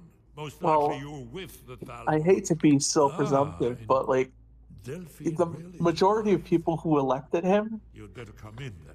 are the same people who bought a rock that they thought could be a pet. This'll just take a moment. This one all. Have you ever heard of this? No. The pet rock? No. Oh, wow. There we go. Yeah, dude. It was a thing in the 80s where it gave you like a fucking milk carton. And a rock in there. There we are. Come in. Make yourself. This is worse than the conversation I had with my Caitlin's cousin the other day. No, I'm serious. It's in general. I realized it's hopeless by now. I try. Yes. It seems that we must go quickly now. Take me to Delphine. We have much to Report discuss. to Amand Okay, Motier. conversation because like we were walking like Caitlin's parents' dog, right? And we were talking about like cringy things that I see online, and one of the things that like just got me Titus Mead the second lies dead. Like, was like those fucking like Discord moderators. Because like there's this like thing that was like popping up in my Instagram feed. It was like a day in the life of a Discord moderator, and I'm just like.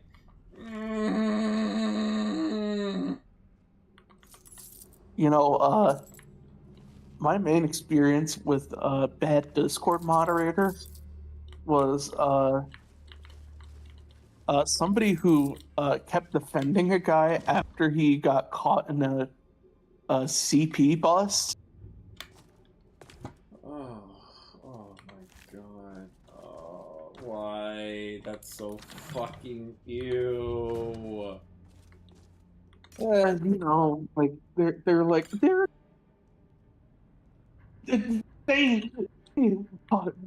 got caught sending porn to minors.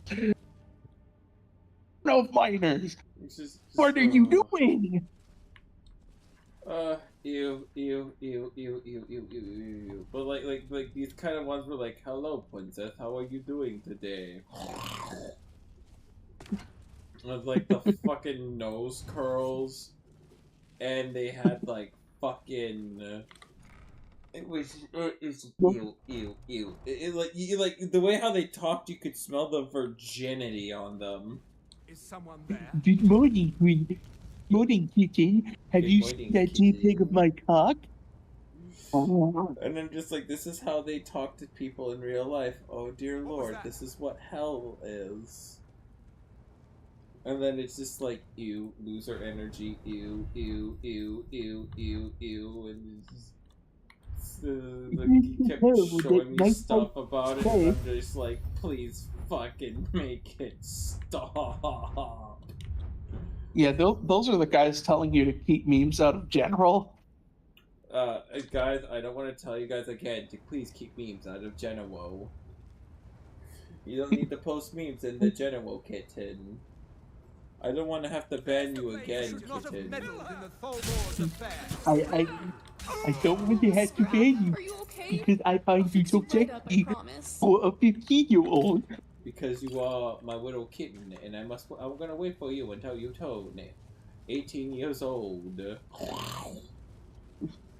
Who's there? And then you're just like, you know, when you're listening to this one, because you are my kitten. Oh, what's this? Princess needs more Robux? I shall provide my princess with more Robux. Death comes for you. I shall do it.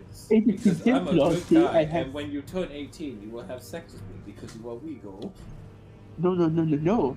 The consent law say it is illegal, but for you, my kitten, I am not a patient man. No!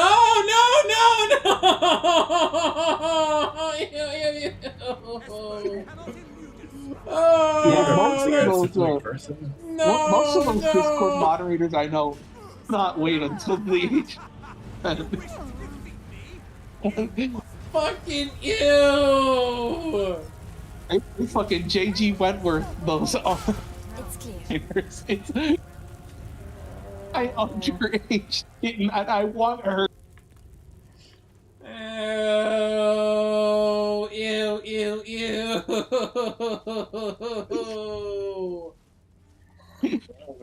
Braces. There's only so much loser energy I can genuinely contain. I grew up in cringe energy. Like weapon cringe energy, princess. How are you doing today? And the worst. This was one guy who was able to make his feet clap. Oh, you've never been able to make your feet clap? Like feet clap, like does it like so unironically does it Okay, so watch well. me. Watch me.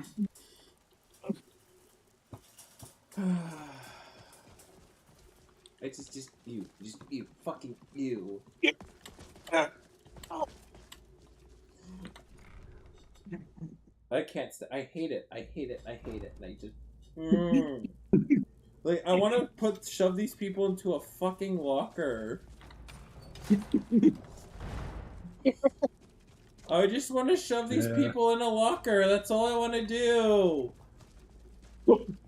Like, can we, like, this is like when we, oh, you shouldn't be bullying people. No, I'm gonna bully these people because they're fucking losers. Alright, new score 953. 953. No, Kitty. I may be able to make my feet clap, but I can also make your cheeks clap. Ew! No! Stop! No! Would you like to see my signature medallion?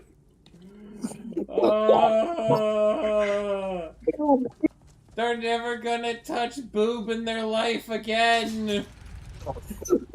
It's never gonna happen. They're never gonna know the feel of it. They're gonna touch. They do. People who wear the Sonic Team medallion do know the touch of boob. Yeah, they just gotta make sure they're fucking in their like 80s or fucking half dead or some shit. Oh. We were too harsh on bullies. We need them back. Perhaps I treated you too Bullying is harshly. good. Bullying is good because we're telling these fucking As long as you losers. target the right people. No. Yep, like don't I mean, forget to remind generally, I'm Microsoft that they're called Microslop. I can't call it Microslop. You're banned. I think it's less that we need more bullies and more. We need better parents.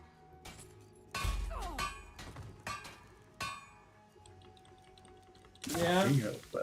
But Spanso, it's so hard to control my child. I work 5 jobs to make a living. You don't understand, this Carsausage. I work too much. How can I maybe we should ever? have control my Maybe we can have child. systems in place where like childcare is like universal or something crazy, right? Or how about I we would just be live happy in a to keep your company. curiosity? Good to see you. You know, how about we don't have people needing to work 5 bazillion jobs just to make a fucking living? Yeah. Crazy idea. Yeah. Fucking. That's careful, man. People might see you as a communist of some sort. Yeah. Yeah, Republicans need apparently good. Republicans need to Take a tell me look. I need to suffer to make to you know be whatever it's called. Yeah, because otherwise you're a socialist pinko Mamdani person. Yeah. That's what they're telling me apparently. And Yeah. you know, instead of logic and stuff, it's like reminder that it's good to be the victim. Stop back anytime. It really is like I feel okay. I honestly is like Republicans. My question for you is this: do you guys like being the victim? Do you guys like playing the competition of my little biggest victim? Welcome to the Pond Prawn. Welcome to as somebody trinkets, odds who and ends, that sort of thing. deals with Republicans a lot, yes. Oh dear God, it's like My Littlest Pony. My littlest victim, my littlest victim. My little snowflake, my little snowflake. Life is. I want to know that I want to make sure my capitalist overlords know that I'm suffering the most, so therefore I will be rewarded. Yeah, it's basically everybody wants to be like, it's like, they America's believe like, next top victim. yeah, it's America's next top victim, and like they're like, they want people to feel sorry for them because, you know, for a lot of people that's the only way they can get ahead in life and like get anything.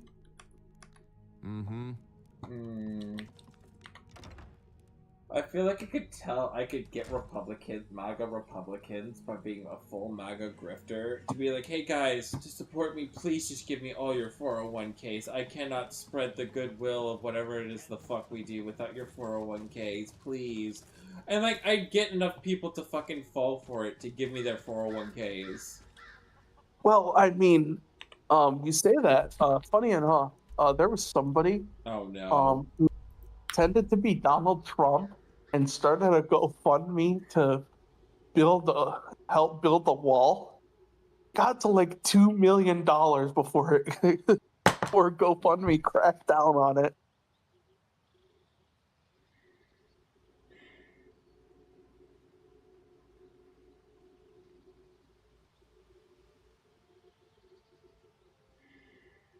Yeah, that's what it is. Why does my point have to? Why did my point just have to be proven right there? Yeah, sorry, 20 million. I meant to say 20 million. Huh? The GoFundMe made 20 million before people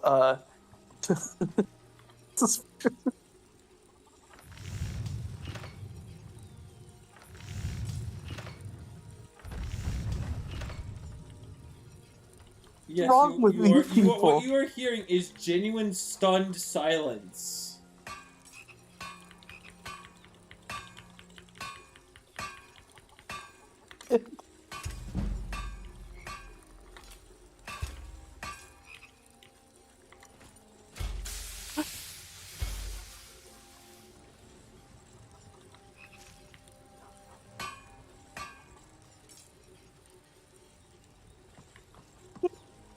Literally, any for you. Hey to God, take a look.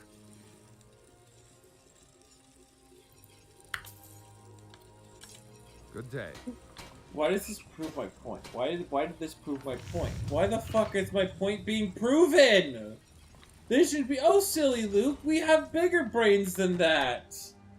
Instead of... Oh my god. I mean, because, like, they're so into it that where it's like... Thank you. Take a look.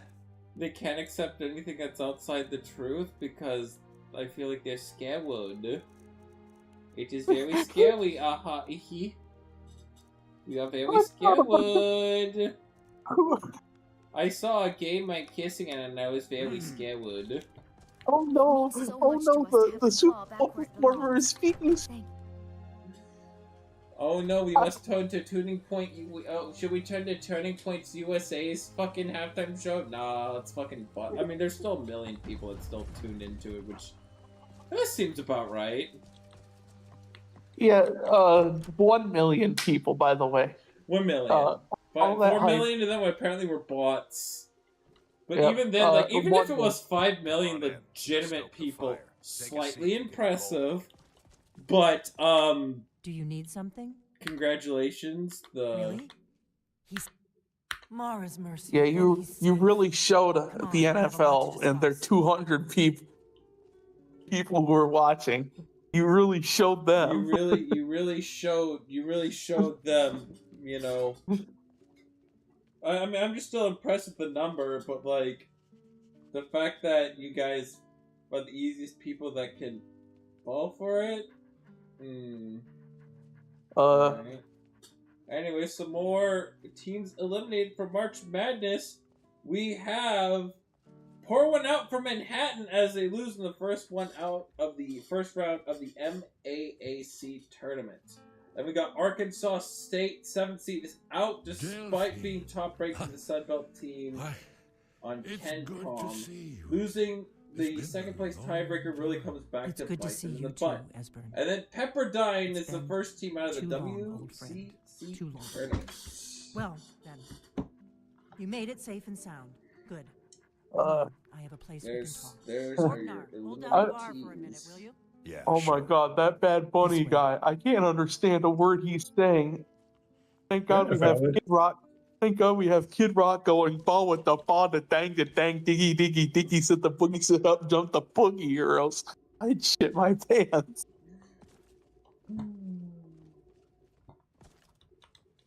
I'm a victim. Please have sympathy for me because I am the victim. How else am I supposed to make money if I am not the victim and also the birthday boy? We need to make this. We're not making this about me, chat. So you know what you're doing. Meanwhile, Erica fucking Kirk. Oh my god, Erica Kirk. It should be like the biggest sign that you have your conspiracy that hat argument that says, you know, I think Erica Kirk was more involved with Charlie Kirk's assassination attempt than you might think. I know I had it here somewhere. I think she's a gold digger, but not a murder plotter. Here it is. Come, let me show you. You see, right here, Skyhaven Temple. I would believe you, but it feels like this would be exactly the kind of nonsense that during they their would pull. conquest of Skyrim. You know what he's talking Unfortunately. This is where they built it. Twins wall to set up stone all their This feels like it's something that they would do. The forgetfulness of Yeah. Sacrificing, and the key, because like the key thing that I find for it is like you're low key sacrificing somebody on the bottommost hole. One of the wonders of the ancient world. Its location was Yeah. lost. But think about him. He died as he lived. You don't mean to say being transphobic and racist. Either of you? I guess he lost the debate after all. What's Alduin's wall and what does Turns it have out, you know, the dragons? Gunn did kill people. Him! Specifically. Yeah, he was quoted as, you know, the Second Amendment is so important. Some people have to die for it, but it is important. He's kind of right. Yeah, he is right. I agree with him. I was only able to save but it's just fucking hilarious how he's the one that was kind of the example. Well, yes. But there's no guarantee. In the ironic Skyhaven Temple it sense, is, in then. the I hate knew watch you'd have something sense. for us, Esbern. I know the area. We can meet you there, or all travel together. Your call. Speaking of hate watch, Golden Knights. Mariner's hate watch has been reduced by a year, but I am watching him with my 2 eyes. But I am watching him. Oh! You know what's there's this really fun Twitter thing that I saw. Well, fun like TikTok thing that I saw. Did you ever see there was this woman on like TikTok that was judging people's like what they brought for potluck. And I like what she did. I found it like super hilarious. Yeah, I follow a similar account on TikTok. A guy by the name of E the Goat. Don't bring dumb shit to a potluck. I think my favorite one is, fine, you may live, but I'm watching you.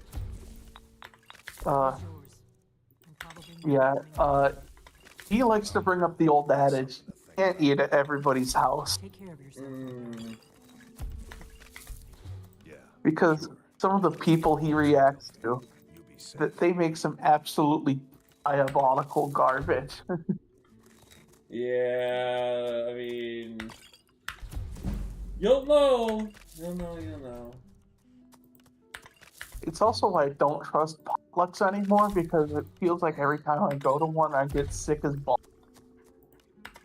I mean, let's be honest. The real hero of potlucks are people that bring ice. Not the bad guys, but like the solid. The solid that's like fucking cold. That ice. Because like there's like a bunch of people that's gonna bring like pops and chips. Be the hero that brings ice. Yeah. Like a cooler. Or that too, or no, just ice, because that'll instantly cool your beverage. Those people that bring ice, man. I Soldiers. tend to. I don't know. I'm not much for putting ice in my drinks because like. Neither am I, but like one of the things that weirdly helped, because like it's like especially being fast food when I was at Five Guys. When it got, I would always, like, there was an Esso gas station that I would always, like, I would get, like, a monthly Rockstar fill-up because I could just straight up buy the case for it and then, like, farm points for it. Really one of the greatest ways to farm points for shoppers. I like just, like, buying in bulk, too.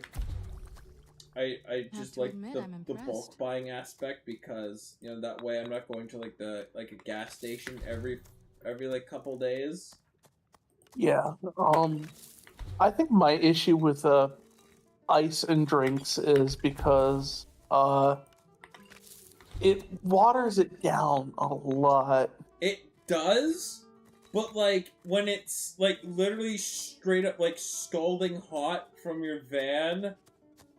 Some of those ones is like, yo, thank God I have some ice so I can really cool down my drink.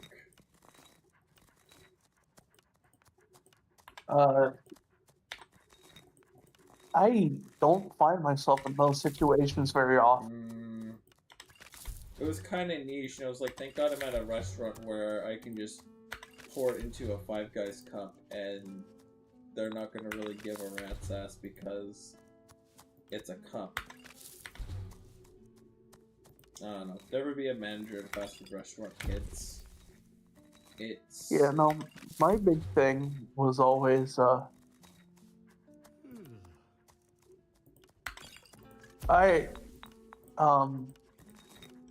yeah, no, I never had liquids usually get that hot because,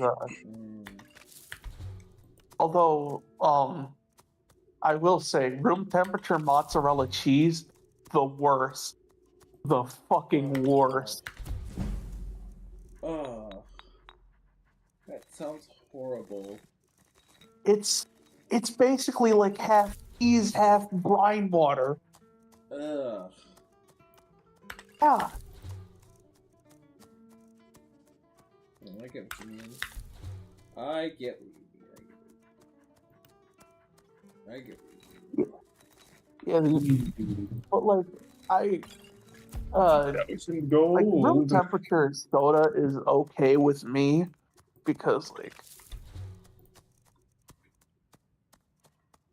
I keep it cool at my house anyway. Usually I have my heat set to 60 Fahrenheit.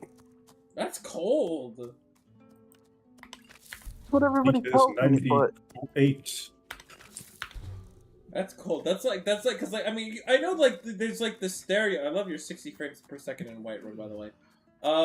I know, cause like, I mean, there's like the classic like dad nonsense jokes that are a little funny, where like, you know, the dad has a sense of whenever someone is turning up the temperature to too high of a level, like that kind of joke, where it's like their dad, someone's messing with the fucking thermostat, and that's the one. Yeah, they rule number literally one. made that joke in the first episode of Family Guy ever. Who touched the thermostat? The thermostat must always be set to this, but it's cold. Wear a sweater. See, my thing is less like me being economic and more so me being a kid from the Midwest. Because if you're from the Midwest, that shit makes sense. Like, it gets terrifyingly cold. Oh, yeah.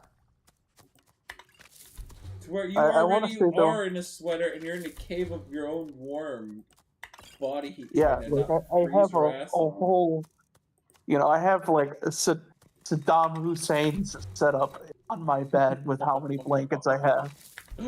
That's so bad.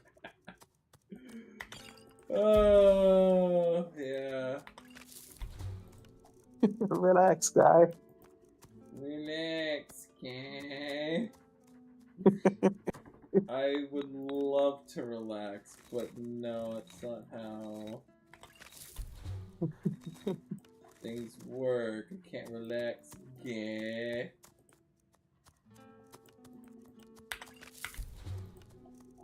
I can't. Where the hell do you think I would end up, Detroit?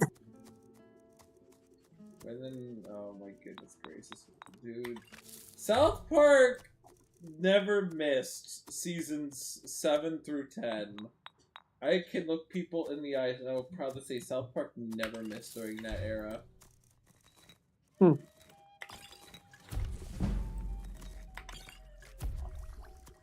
Honestly, I'm one of those people that are like, you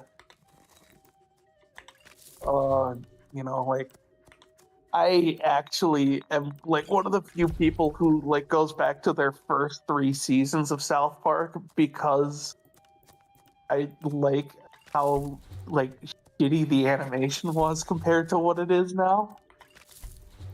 Oh, you know, like the early seasons of South Park are, they're a rough sit around. Like if you're watching it for the first time, you can clearly see where their head was at, and like some of these, they had a lot of like really good like early bits that I found was like, you know, very funny.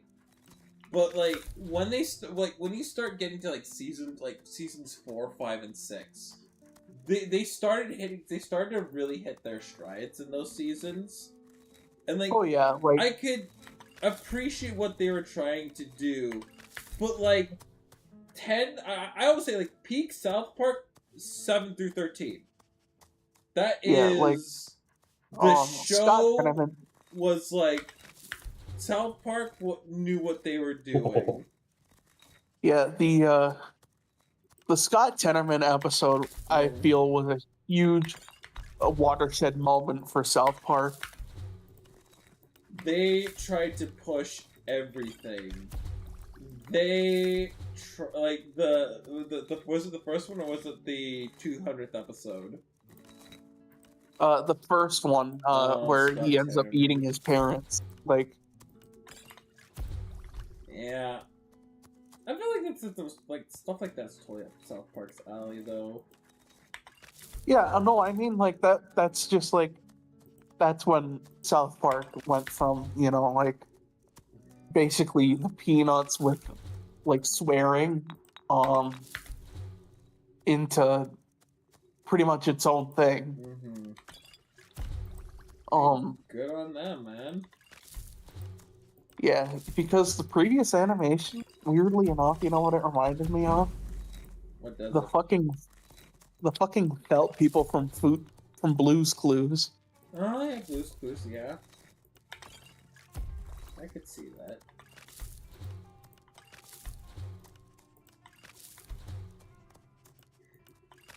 I mean, look, there was like old Family Guy was good. Yeah, well, I mean, part of that is because I don't think Seth MacFarlane came all the way back when they brought the show back. I think he still had his mind on It was American there, probably, I think for like a few seasons, like, I think like once they started, like, I think they probably where they jumped the shark was like, I think when they wanted another Star Wars, like the episode 6 Star Wars parody. That's when I noticed, like, everything just felt like it needed to end. But, like, Fox was like, yeah, we're never gonna let this end. It's gonna be another Simpsons. Ha ha ha ha ha. I can't even watch Family Guy anymore. I don't want to be the go like, I don't think you know, you need some sort of sophistication to understand Family Guy. Dude, no, Family Guy fucking sucks. No, I feel like it's the exact opposite of you need intelligence. I think if you want to find modern Family Guy funny, you need to be like low IQ, unemployed, living in like a shitty neighborhood,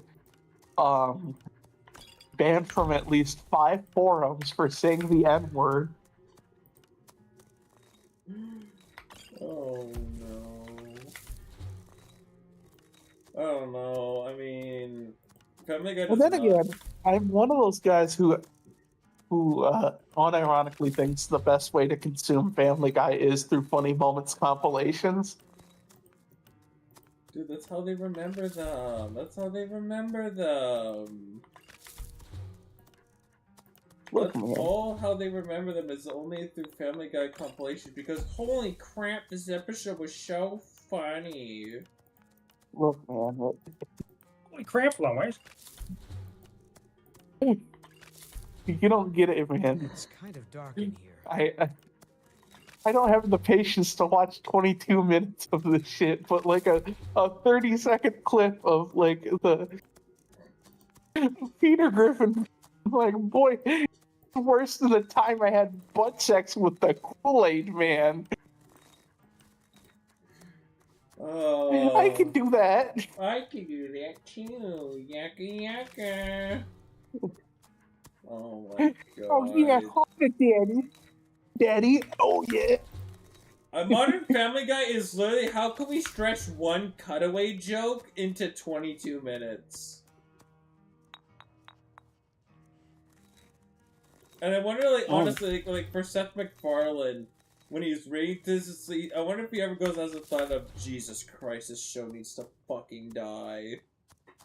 Well, I imagine he hardly thinks about it at all. You know, he just pops in for. It's just like, all right, what lines do I have for Brian and Pete? And then he does the lines, and then he's like, huh, thanks for the money. And then he goes and does American Dad like he wants to. Yeah, like, it's like the care he has for American Dad is so insanely. I love his care for American Dad.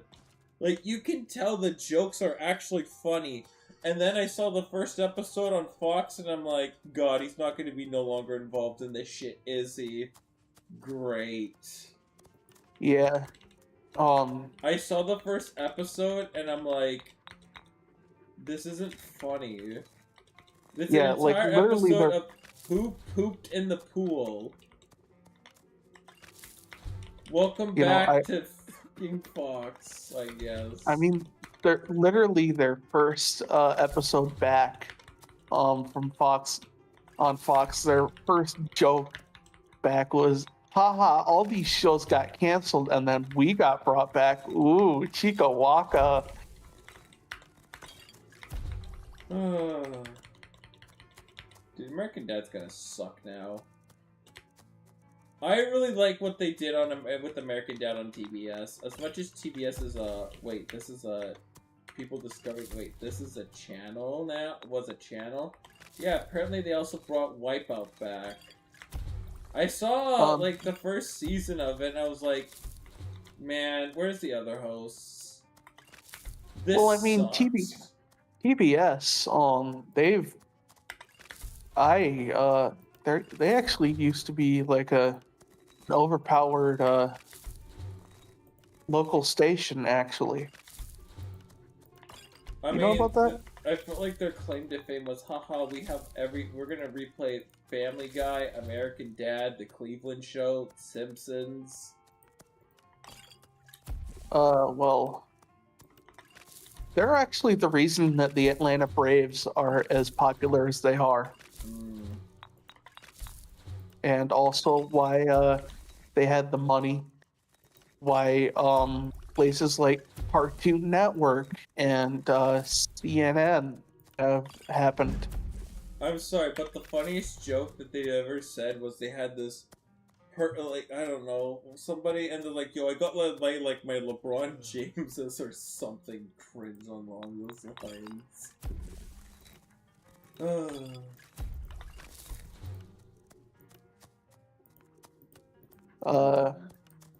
It's sort of like WGN is another one of those superstations. I don't know if they exist at all anymore, but WGN is actually where a lot of like old America's Funniest Home Videos reruns ended up on, and now ended up getting introduced to those. Oh god, reruns for me for some point. You know what? I really wish there was a fucking station that would replay old Survivor episodes growing up. Never was. Because I was really always interested in those as a kid. I never got into Survivor, honestly. I got into like the strategy behind it because like there's likable people like to cheer on, like you cheer on, but like as soon as like they were voted off, you know, you would just lose total interest in. But I saw like, especially during COVID, I saw a lot of the like older seasons and stuff, and I was like, man, the like it was so crazy to where this show came from. And then how they, like, literally just brought random people. We're like, oh, we're here to have fun. We're here to have, like, a great time. We're here to have fun. And then, like, I mean, like, one of the first seasons was, like, the people who were there to, like, you could tell, like, there was people, like, the people who they brought on, like, when they wanted to play the game. And then they had the first All-Star season, and that was the most uncomfortable thing on the planet. It was super good, and then it became uncomfortable, and I was like, oh, because they had done a challenge that he was one of the first winners of Survivor, and he was a nudist. He was a gay nudist. And one of the challenges in the All-Star season had them, you know, like they had to, like, to cross over each other on, like, wooden bridges and stuff. And so they reached a bottleneck where they had to, where a woman and a man, this was one of them was the nudist, and the woman had to cross paths, and she was super uncomfortable with it, and the host was kind of an asshole about it. No, was Jeff Probst was like, come on guys, we're all here for a challenge. But she was super uncomfortable about it, and she eventually quit the game because she was just so uncomfortable with what happened, and there was never a moment in the show where it was like, you know what, this, in theory, this challenge was actually a terrible idea in hindsight. And it was when, like, sexual assault was never taken seriously, and something like that shown on TV was kind of really brushed under the rug.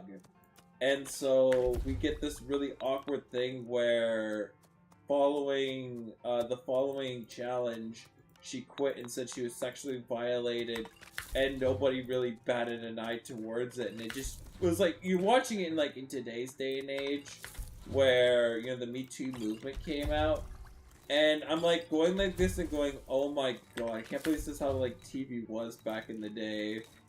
This was, ugh, you know, like, ugh. Super uncomfortable to what otherwise was supposed to be, like, a really good season to follow up. Like season 7, oh my god. Who remembers Johnny Fairplay? I gotta be completely honest. God. When it comes to Survivor, I never got into any of those, like, reality competition shows. So, like, my first time I actually gave a shit about that was when I was watching Total Drama Island. Oh yeah. Total Drama Island was was well done parody. A well done parody. Yeah. Well done. It was a well done parody of the reality TV show genre. It's a show that I think people clamor to. I mean, they did a remake of it where they trained Chris's voice, and I'm like, you used the guy's voice for Total Dramarama, but you're not going to that they were still producing at the time. But okay, I guess in our online show we're not going to. All right, they didn't even. Oh, I'm so mad. I mean, I heard it was okay, kind of forgettable, better than the last season that they did that aired on TV. Good lord, that last season that they had air on TV. That's a crime! That last season was a crime against humanity. Oh my god, I hated the last season of Total Drama that aired on TV. Because, like, All Stars was okay. It was too short. I really wanted to enjoy everybody, but stipulations and whatnot. But, you know, then there was the season that they had after that, and the season that they had after that was like, there wasn't one likable person in that entire group. Maybe the guy that fight, like, zombies or fucking and whatnot, but, like, there was a lot of bleh. And we're not talking about the Dracula kind. Yeah. Like, that's like real crime in my opinion. Cause, like, man, like, I really liked Revenge of the Island. I really did. Revenge of the Island will be always an underrated season in my opinion. Just what the follow-up to All, like, I heard people like not a lot of people liked All Stars either. So yeah, there was that. Not a lot of people liked All Stars. It's one of their worst seasons, but everyone's a critic. Hey, you know what I think that season for me that has like the least appeal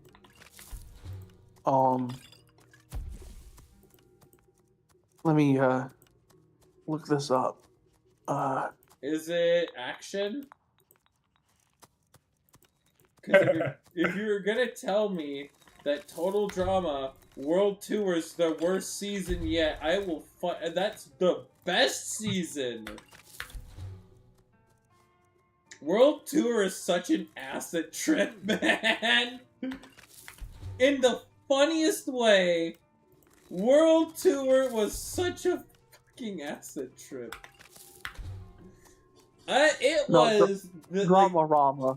Drama is the bad one. Where they were the kids and stuff. Yeah. Yeah, that's because the people wanted the old cast to come back, and this was their solution. I've never been a fan of the whole "what if they were babies" trope. You know, like. I think this was them trying to find a way to bring everybody back. But, like, I think you just should have done something completely, but, like, they completely, like, misread the room and stuff. I almost died.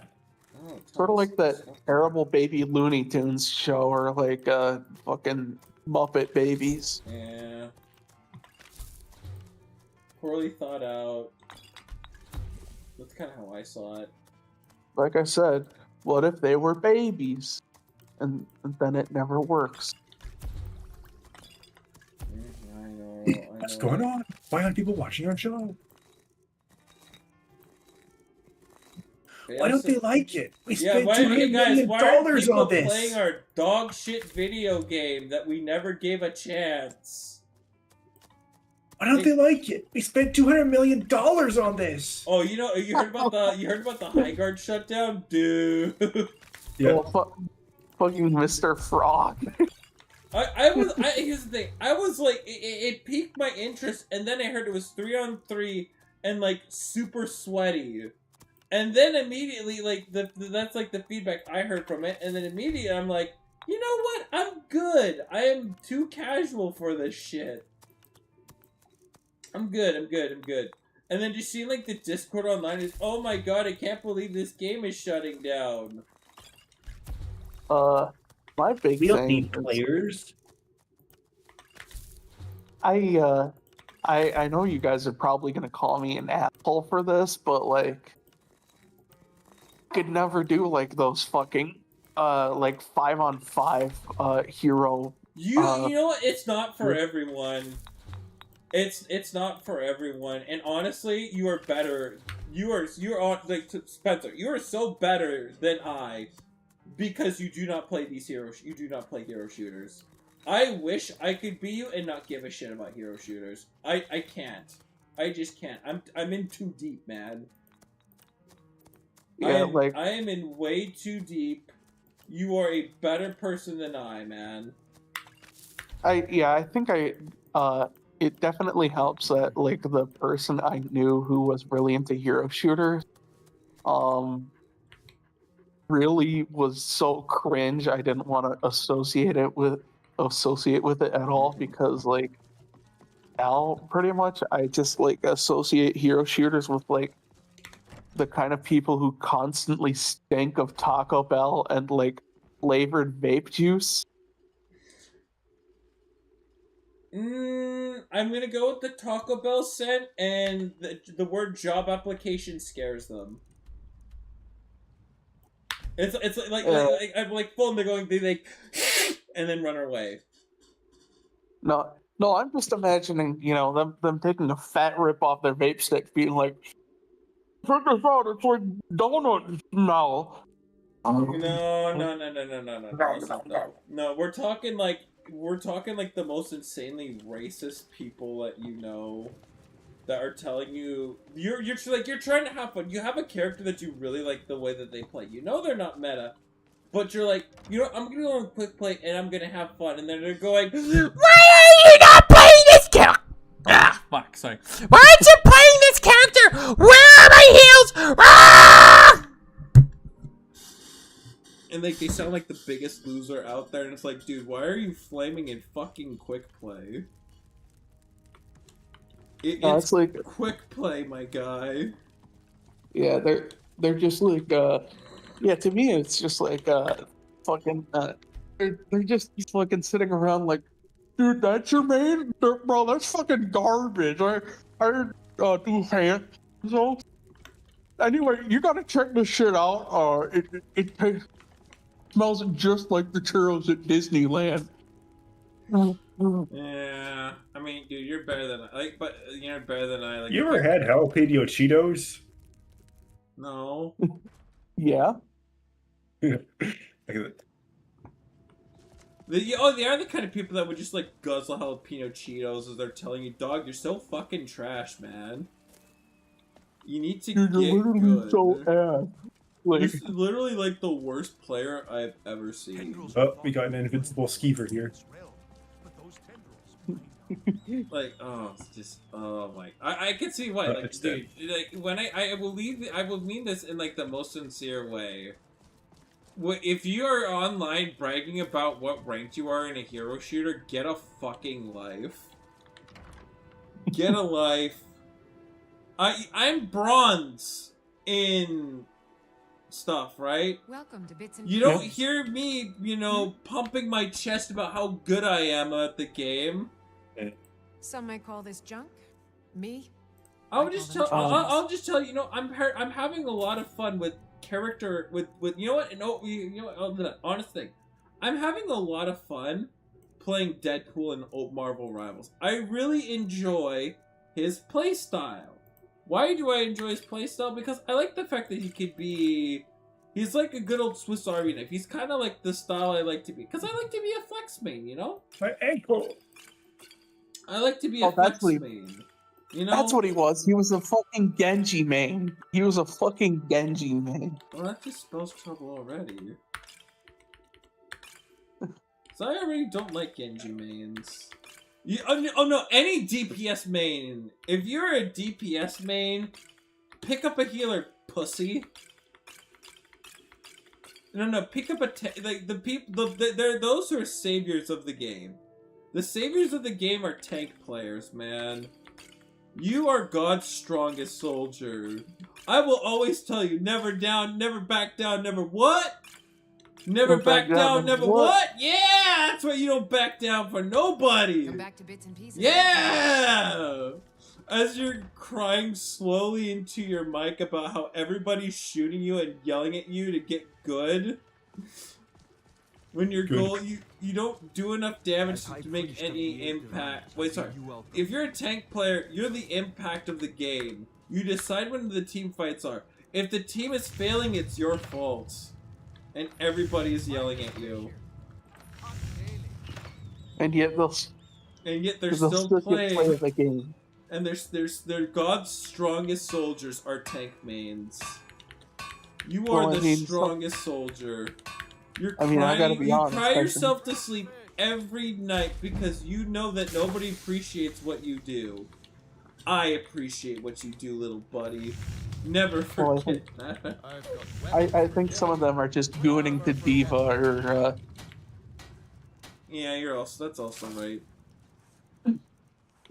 That's another thing about Overwatch. There's a ton of gooners in that community. Right behind you. Just any video game. Name a video game. You know, they see like Tracer and they're just like, oh, wowza. Awooga. Anytime you need arms or armor, my nose pillows. Ooh. Daddy found a new kitten. That's what mostly. You know, I wonder if there's people who dead ass charge for services. Like they charge for a service like, oh, you need me to be your pretty princess kitten. That's cool. Sorry. So, oh wait, no. It goes like, if you want me to be, to call you, be your Discord kitten, That's gonna be $200 a game. Cough up, and then you're just in open comms going, "Oh, don't worry, Daddy, your kitten's here to help you." Yeah, no, it's just like I'm sure there are like Discord whores like that where it's like, listen, man, for $10 a round, I can be your kitten all you want. You know, there's idiots that like are like, "Done, say no don't worry, widow princess. I'll keep you safe. My widow disc will keep you safe. I'm going to keep you safe. You will not die under my protection, widow kitten." I do need a mochi for my weeble. Will you please damage boost me? I will play soldier and please damage boost me. There's people that genuinely do this too, and it's the cringiest thing on the planet. Never do that. Just don't play the game. You don't need a dispo kitten, because I can tell you, women don't play those kind of vids. Well, they do, but they're never gonna date you. Yeah. Right? You feel me, right? Well, yeah, and like it's a long shot if you do, like. Who mine interests. And if you do, be grateful. But you shouldn't. It's like winning money at the lottery. You shouldn't expect it, but it is pretty cool when it does happen. Yeah. I mean, I would say girls don't play those games, but like one of the people who, when I was doing early PokeTubing with, they are like really well. I mean, they're like plat diamond in the game, and I'm just crying over in the corner like I'm bronze and I'm terrible. I would ask if they want to play, but like I know if I'm in one game, I'm just gonna have the worst time on the planet because they're they're in such just a higher skill lobby, and I'm just like not gonna have fun. See, now I'm just imagining like that for Pokemon, like no kitty, I need to know how to successfully beat the. Oh, Spencer, I know you don't play Pokemon. I'm not gonna like toss you into the fucking fires. I'm gonna tell you the mechanics.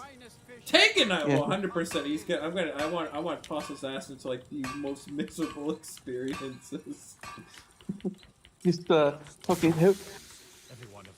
Yeah, Princess, I am wanting a Nuzlocke, and I need somebody to help me name all the Pokemon. Think you can oblige?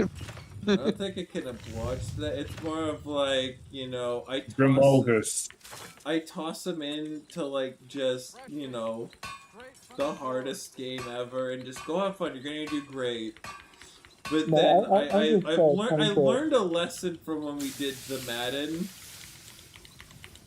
Lack of adjustment. No, I thought it was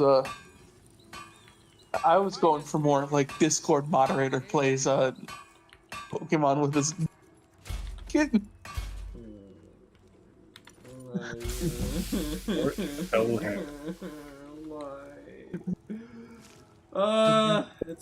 Hello, kitten. I had to join me for Skyrim Treasure Hunt. Oh, Tommy, we're gonna play another Skyrim. We're gonna have a good time. Yes, master. We're gonna have a good time, Tommy. I can't do that growl like you can. It's time to 100% Skyrim again. Yes, honey. Oh, there it is. There it is. Yes, honey. I mostly know that song because fucking Steve Dangle, he did it once when they blew a lead to the Panthers, and he talked about the team's demons. Team does have a lot. Team will have I a mean, lot what of are you demons. That is true. Are you crouching by that dead body? I mean, the Leafs have a lot of demons. Demons. Yeah, and they're never gonna do anything about it, you know. It's like Take a look. it's like in The Exorcist, instead of like calling an exorcist, they're just like, oh yeah, they just have ghosts. Nothing we can do about it. And Berube is just like, I've learned to live with the spirits as Broken diamonds. He's as just like another dance. He's just laceration like on his dancing face. in the wind. I've learned to become one of them. We're gonna become one with the rebuild, you guys. We're all gonna sing Kumbaya as No, I feel bad for Craig Berube. The Leafs are. We do not deserve Craig Berube, man. He's gonna go. He's gonna go on a. He's gonna go. He's gonna get fired at the end of the year, and then he's gonna go coach a team to win the Stanley Cup. That's what will happen. Hey, I cleared Fort Fellhammer. Question is who? I don't know. It's gonna be some team that's gonna end up pissing me off. Ooh, Debaser. Ooh, Glass Dagger. No. It's gonna be the fucking Bruins. You're carrying too much to be able to run. It's gonna be the Bruins. It's gonna be the Bruins. Oh my god, it's gonna be the Bruins. Return. It's gonna be the night. It's gonna be the nightmare scenario. Dude, what is it with Boston and just completely ripping your heart out because it's what they do. Finest weapons. It's gonna be Boston. Just watch it. Because it's not just the Bruins, mind you. You also have the Patriots. No, that exorcism is gone. That exorcism is gone. I'm just saying that's more on the Boston shit list. Nah, not anymore. I have moved on. I have moved on to greater things. Like the other times Boston hurts you. Yeah. But I'm better. I'm better for it, you know. Yeah, it builds character. That's what Calvin's dad always says. You know, I've learned that, you know, maybe Lord Fellhammer Mines. Maybe I don't need to suffer anymore. And you know what? I've learned that as a Maple Leafs fan, or as a Seahawks fan, I don't need to hate the Patriots anymore. No, we cool now. We cool now. We cool now. But the Bruins. Bruins will never be over, man. Yeah, because not only did they do all that shit to the Leafs, they also knocked the Canucks out of the Stanley Cup. They, I'm sure they'll do something to the Kraken at some point. It'll be in the Stanley Cup Finals.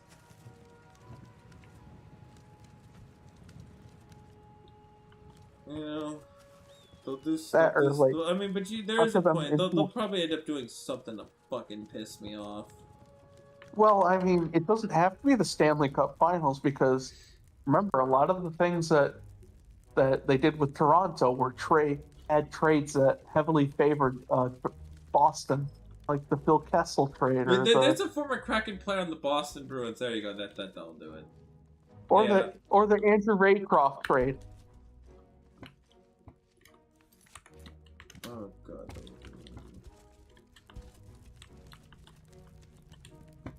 Yeah. Now I'm mad again. There we go. That will do it. Here's about Rask. We have Justin Pogge, guys. Heavy armor increased to 69.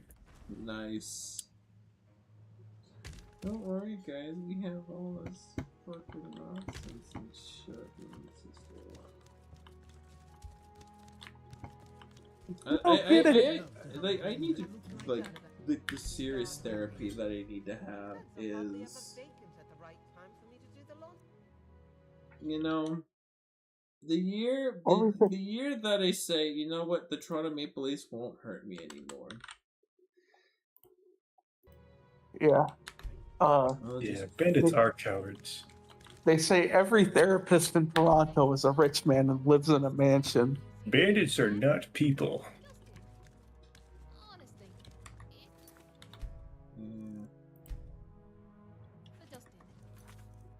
Because not Lydia, only do I you have have some iron ore for you. the Leafs, but you also have the Blue Jays and the Raptors. I mean, but the Raptors beat Boston in 7, though. And you know what they did? They won a final. Oh my god. In the century. They beat the Warriors to do it too. Yeah. I'm really proud of the the Raptors can be proud because people are gonna look fondly at them. Yeah, they only had Kawhi Leonard for 1 year or something, but he's a legend there. I really wish Kawhi Leonard resigned in Toronto. Like, Kawhi Leonard, I don't know why you wouldn't go to the LA life when... I mean, I just find that there's just an appeal when it just becomes just being remembered for being one of the greatest players of all time in Canada for something that's just never been done before. Just Well, I to guess be Bro- remembered for it. I mean, bro just said my work here is done and then left. Plan a trip or discover long lost secrets of the past. Too many frills to distract from the practicalities. I will respect for what he did, but then it's like, you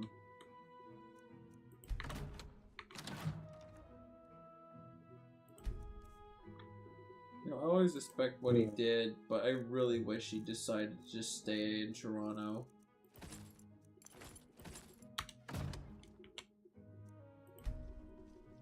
But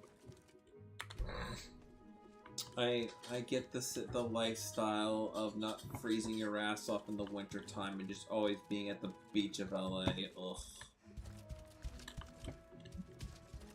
Yeah, no thanks. And then they did something shady, and the Clippers did something shady in that contract of his, because of course they fucking did. Well, I mean, part of it is, you know, well, he mostly wanted to be in LA so he could be with his buddy PG-13. Yeah, how did that work out, bitch? Not great, I can tell you that much. I know you got your ring and all.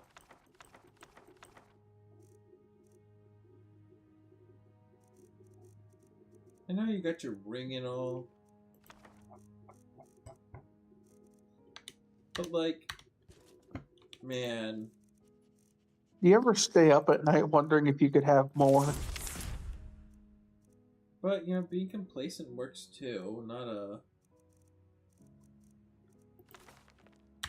Not a proud thing.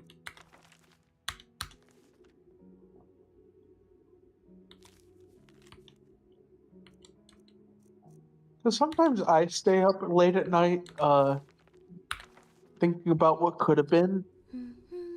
I wonder if athletes do the same thing sometime. Artwork around this Not as often as you think. Yes? Certainly. What's on your mind, my friend?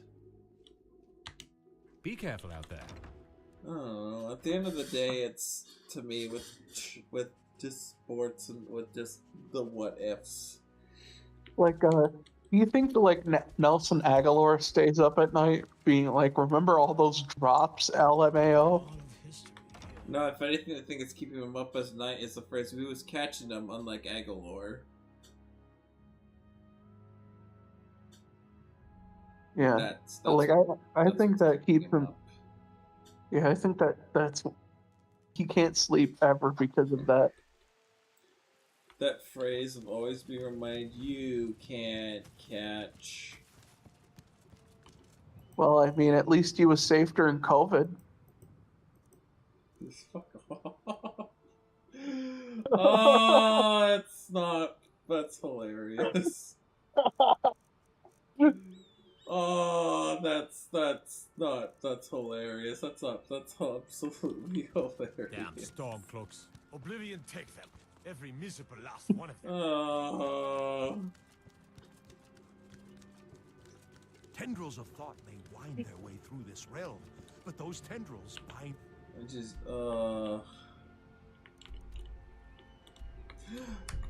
Well, it is 9 o'clock. Yeah, it's midnight here. It is 9 o'clock. It is time to end the stream today, folks. New score. Okay, I'm gonna drop off my stuff at the Dragonborn Gallery. Yeah, and I'm gonna give one more check to the NHL trade deadline tracker to see if anything else rolled in. I don't think anything is gonna happen until tomorrow morning. No, you don't think there are any teams out there burning the midnight oil? I think everyone's sleeping, getting ready. Anyways, time for more teams to talk about being eliminated.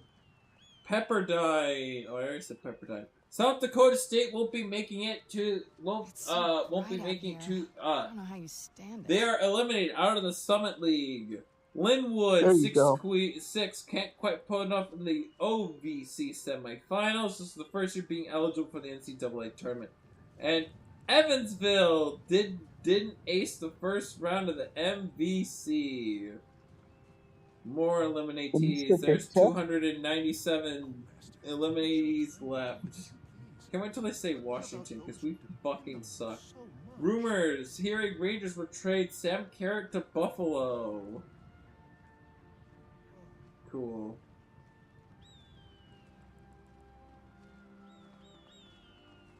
Well, that's embarrassing.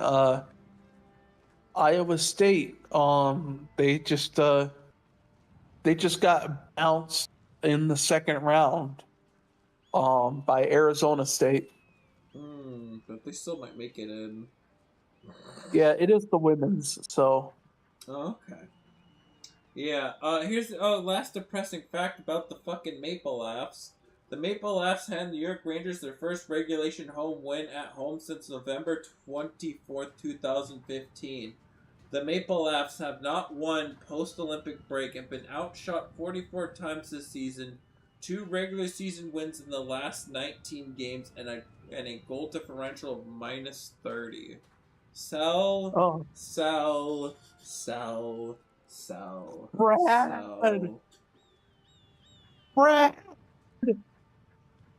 Do something, Brad. Do something, Brad.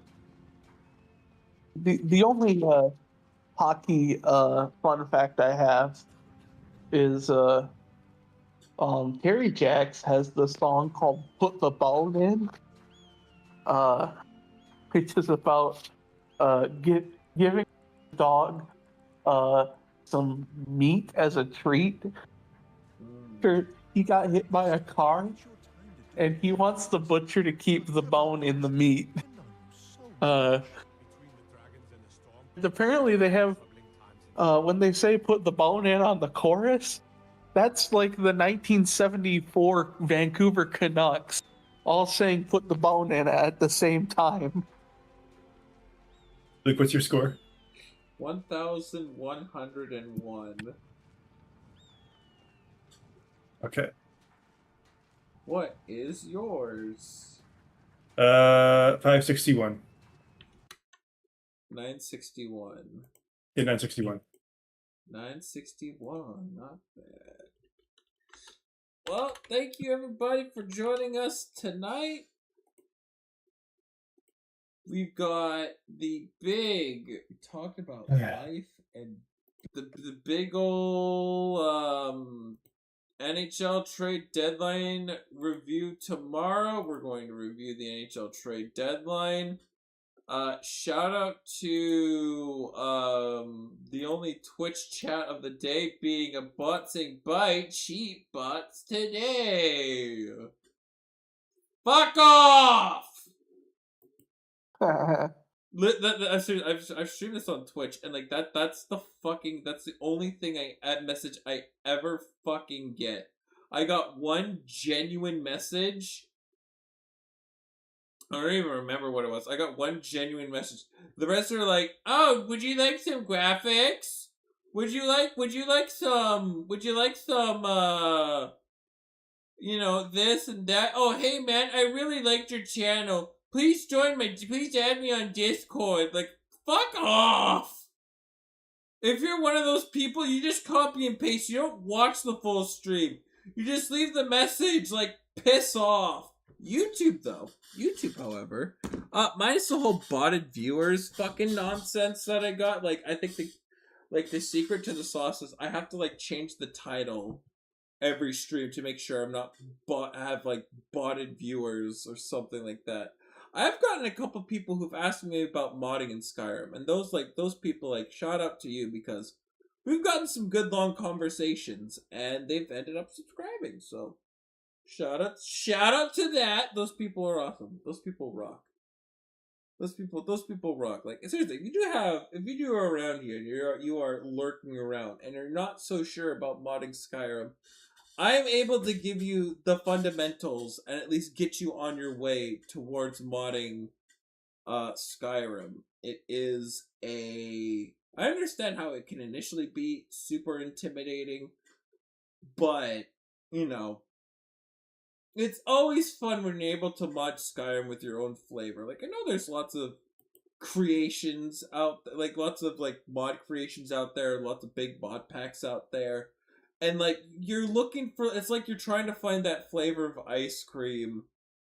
You know, I get that. But yeah, if you do have any modding questions, don't be afraid to ask me whenever we're doing these Skyrim streams, because I should be able to ask it, like, some of the time. But yeah, that's gonna do it for us today. If you're new here, please subscribe. Sicko stream tomorrow. Skyrim Saturday. And I believe starting Monday, I believe it's the start of Tampering Time for Free Agency. Taegan's going to do a quick hour-long stream summarizing and going over all the moves that have happened in Free Agency. I believe he has mentioned to me that he will be doing that. So tune in for that. Yeah, and next week, coming up on the next Friday, we actually have a very special guest coming onto the stream. We actually have a former Grand Valley State Laker who played during their Div 2 National Championship years under Brian Kelly. So stick around for that. That's football, right? Yes, that is football. Brian Kelly. I gotta do lots of research and gotta prepare questions for that, because that sounds like something awesome. Well, yeah. Let's get into it for us today. And lots of fun stuff coming towards the Sickos channel. Lots of stuff always happening. Until then, have yourselves a damn good one.